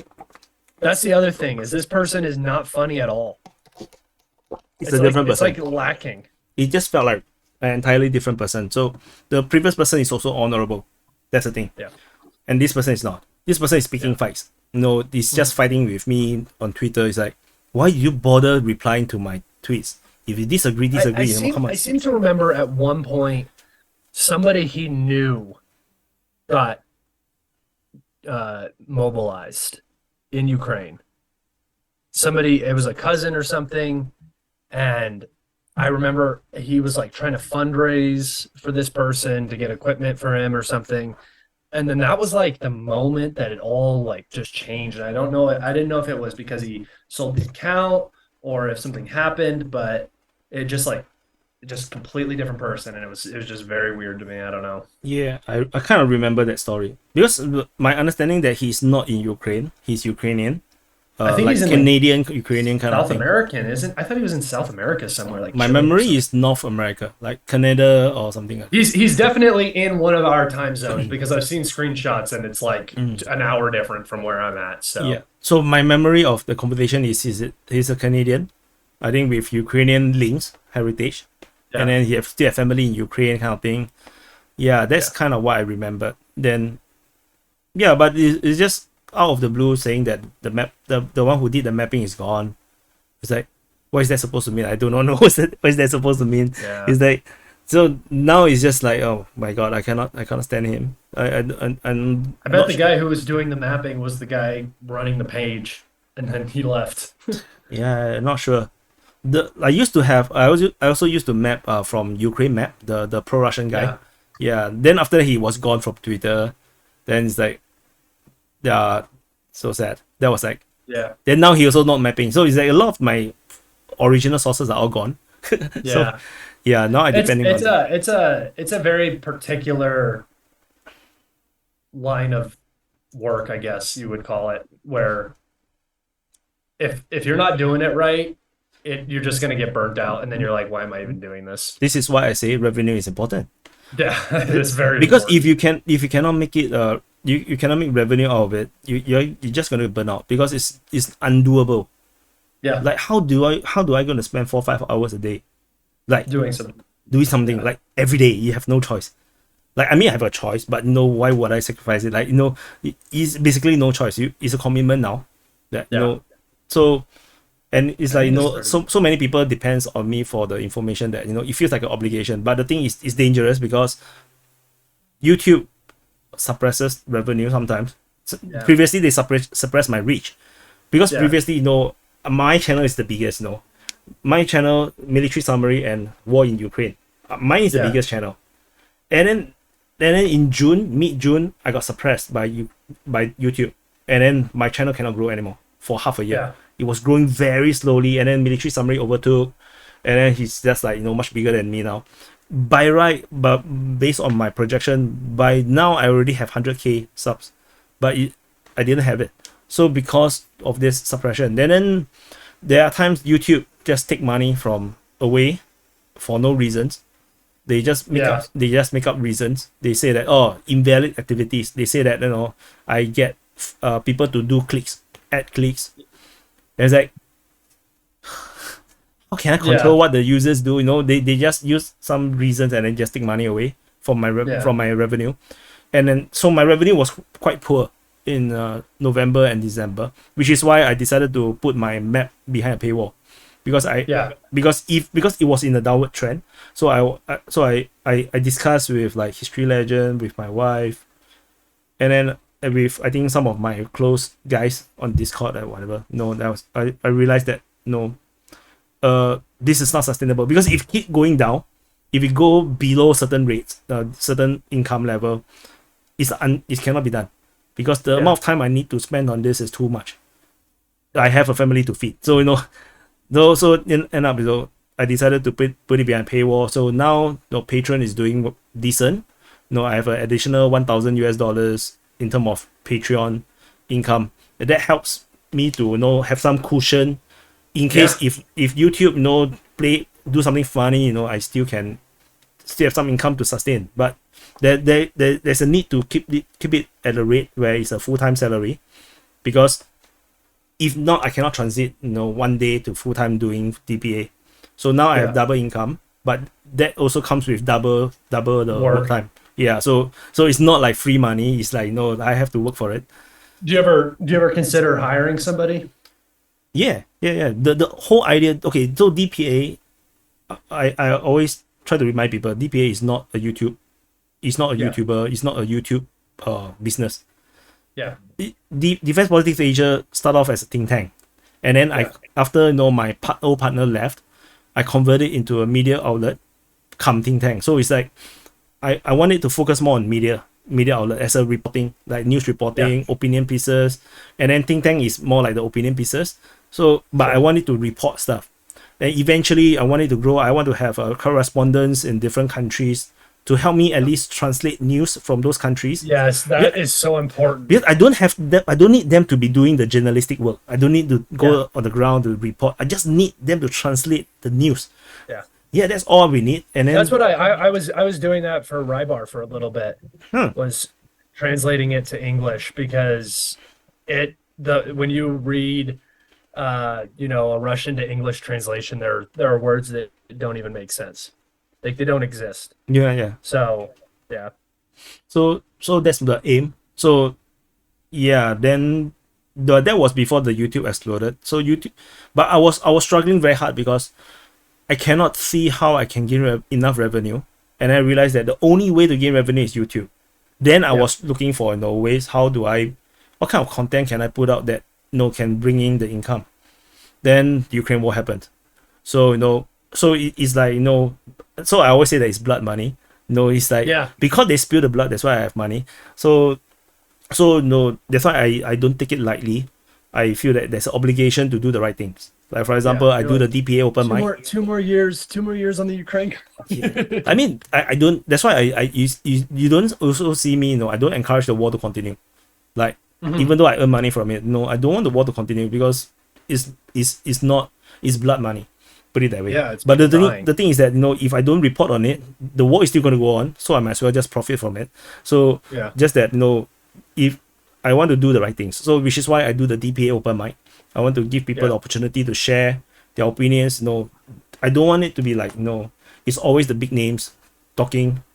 If you watch some of the other channels, like, it's always the same few people coming in and out, and I feel like yes, they are opinion leaders, but no one is listening. Who are you referring to?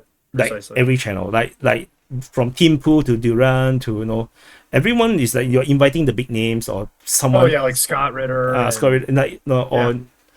Or the justice guy who always talk to the Colonel McDouglas or whatever. Oh yeah. It's always the same few people. judge. Yeah, it's always like rotating that.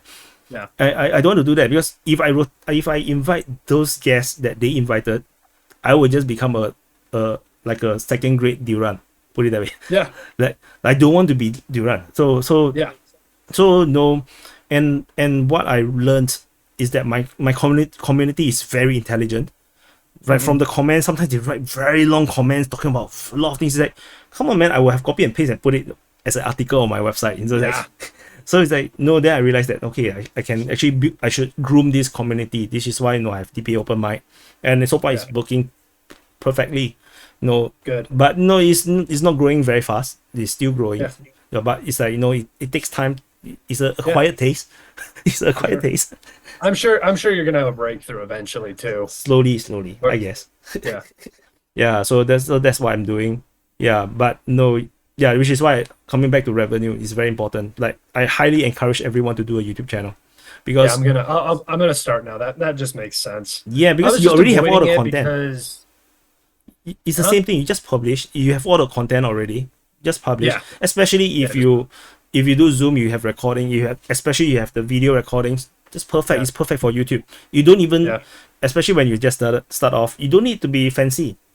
You don't have to be fancy. Like when DPA started, there's nothing. It's just a map.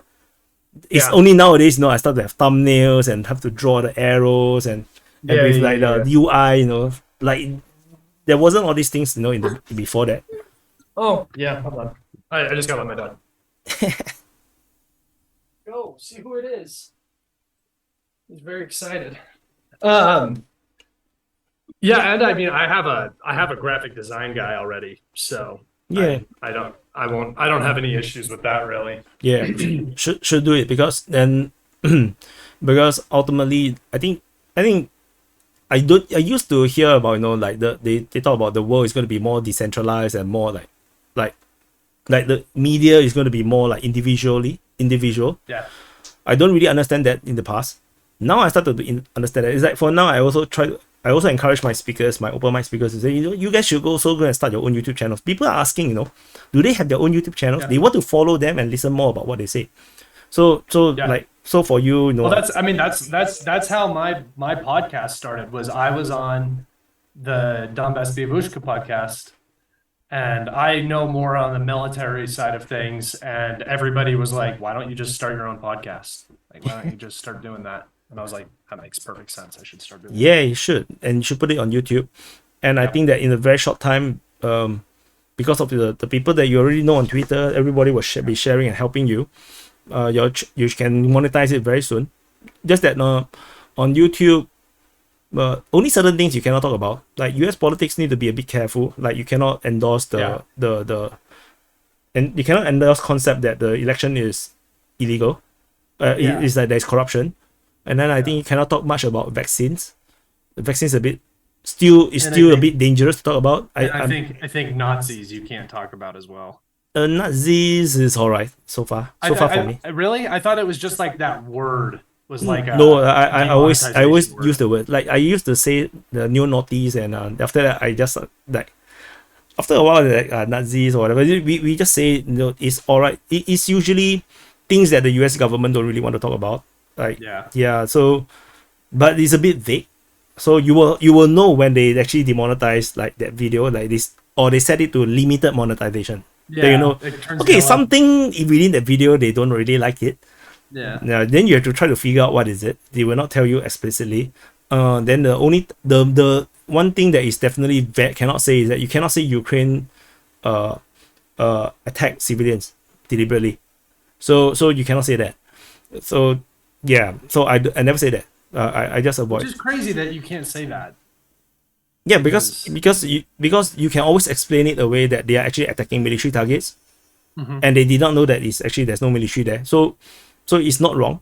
So you know, so generally speaking, no, I just say that they shell Donetsk, but no. Yeah. But that's all. Yeah. So no, I recorded this our discussion right from the beginning, from the moment I logged in until now. If I don't edit and just drop it the whole thing on YouTube, are you okay? All right. And that's cool. Absolutely. That means you are like me. We are just a blunt people. We are I don't open book. care. Yeah, open book. Yeah. That's why I don't ever delete posts either on Twitter. I never delete anything because it's like I said it. I'm gonna own it. Same here. Plus everybody screenshots everything, so it doesn't matter. The moment if you delete, it makes it worse. Actually. Yeah, and then it's like I'm covering something up. The only time I delete stuff is if it's like something that is like completely wrong, Oh. and I don't want to spread false information like that. I'm like, no, I gotta delete. I think I delete because of terrible I make some very bad typo errors or something like that. Oh, I mean, yeah, that's different. I meant like because I didn't have faith in the information, but yeah. Yeah, no, I'm totally about that. And then I would definitely like to have you back on for another conversation as more developments happen. 100%. What's the meaning behind your Twitter account? Squatsons and Ayden. Oh, so those are just my different names. So confusing. my name is Scott, right? Yeah. That's my first name, and then my middle name is Ayden. Oh. And that's what my family calls me. Oh. So I just put that as my Twitter thing, and I just never changed it. I don't know. Because at first I was very confused because on your profile you say that go to follow the Donbass Telegram. So I thought you are part of them. Well, technically I am. Like I can post. This is like the Telegram. Oh, you can't even see it. But I can post on the Telegram, but I don't as much anymore. I'm pretty much just doing my own thing now. I can't read, man. I follow. I put it as a secondary source, but I realized I can never read it because every time I log in, there's 200 messages. I was like 200. Oh yeah, no, it's not. I would not use it for news. I would use it for if you're just trying to get caught up on like all information. That's where you go. I would not use it as a primary source. We specifically separate the Telegram and the podcast in terms of, I mean, the name is the same, but we have like no relation in the information that's being posted. Oh, but because one is like it's like an entertainment news kind of. Because I can't read it, man. It's like if I'm gonna read like 400, 600 posts or 800 posts, it's like, no, this is gonna. What is there? What is there right now? There was like. Let me see. Yeah, I have 18 messages or 18 notifications on that page, and I'll just skip to the bottom. Yeah, I just skip to the bottom because I can't read it. Like you just because after going through just my primary sources, that will be like 3 hours, like Oh plus yeah, the mapping. no. Especially when you're looking for accurate, non-biased information, it's definitely not our Telegram page. I don't make any of those claims ever. I actually try to distance myself from that just so that my information is representative of me and not of the page. On Twitter. Yeah, on Twitter. On Twitter, that's me. On Telegram, I don't really post at all anymore, actually, on the Telegram. So Okay, I just okay. do my podcast and then my Twitter. Yeah, because that I was like very confused. I was like, oh, so so Donbass Doveshka is actually a guy. Then after that, I went to the podcast. Hey, there's a girl. Oh, Yeah. there's 2%. It's like, oh, I'm so Yeah. confused.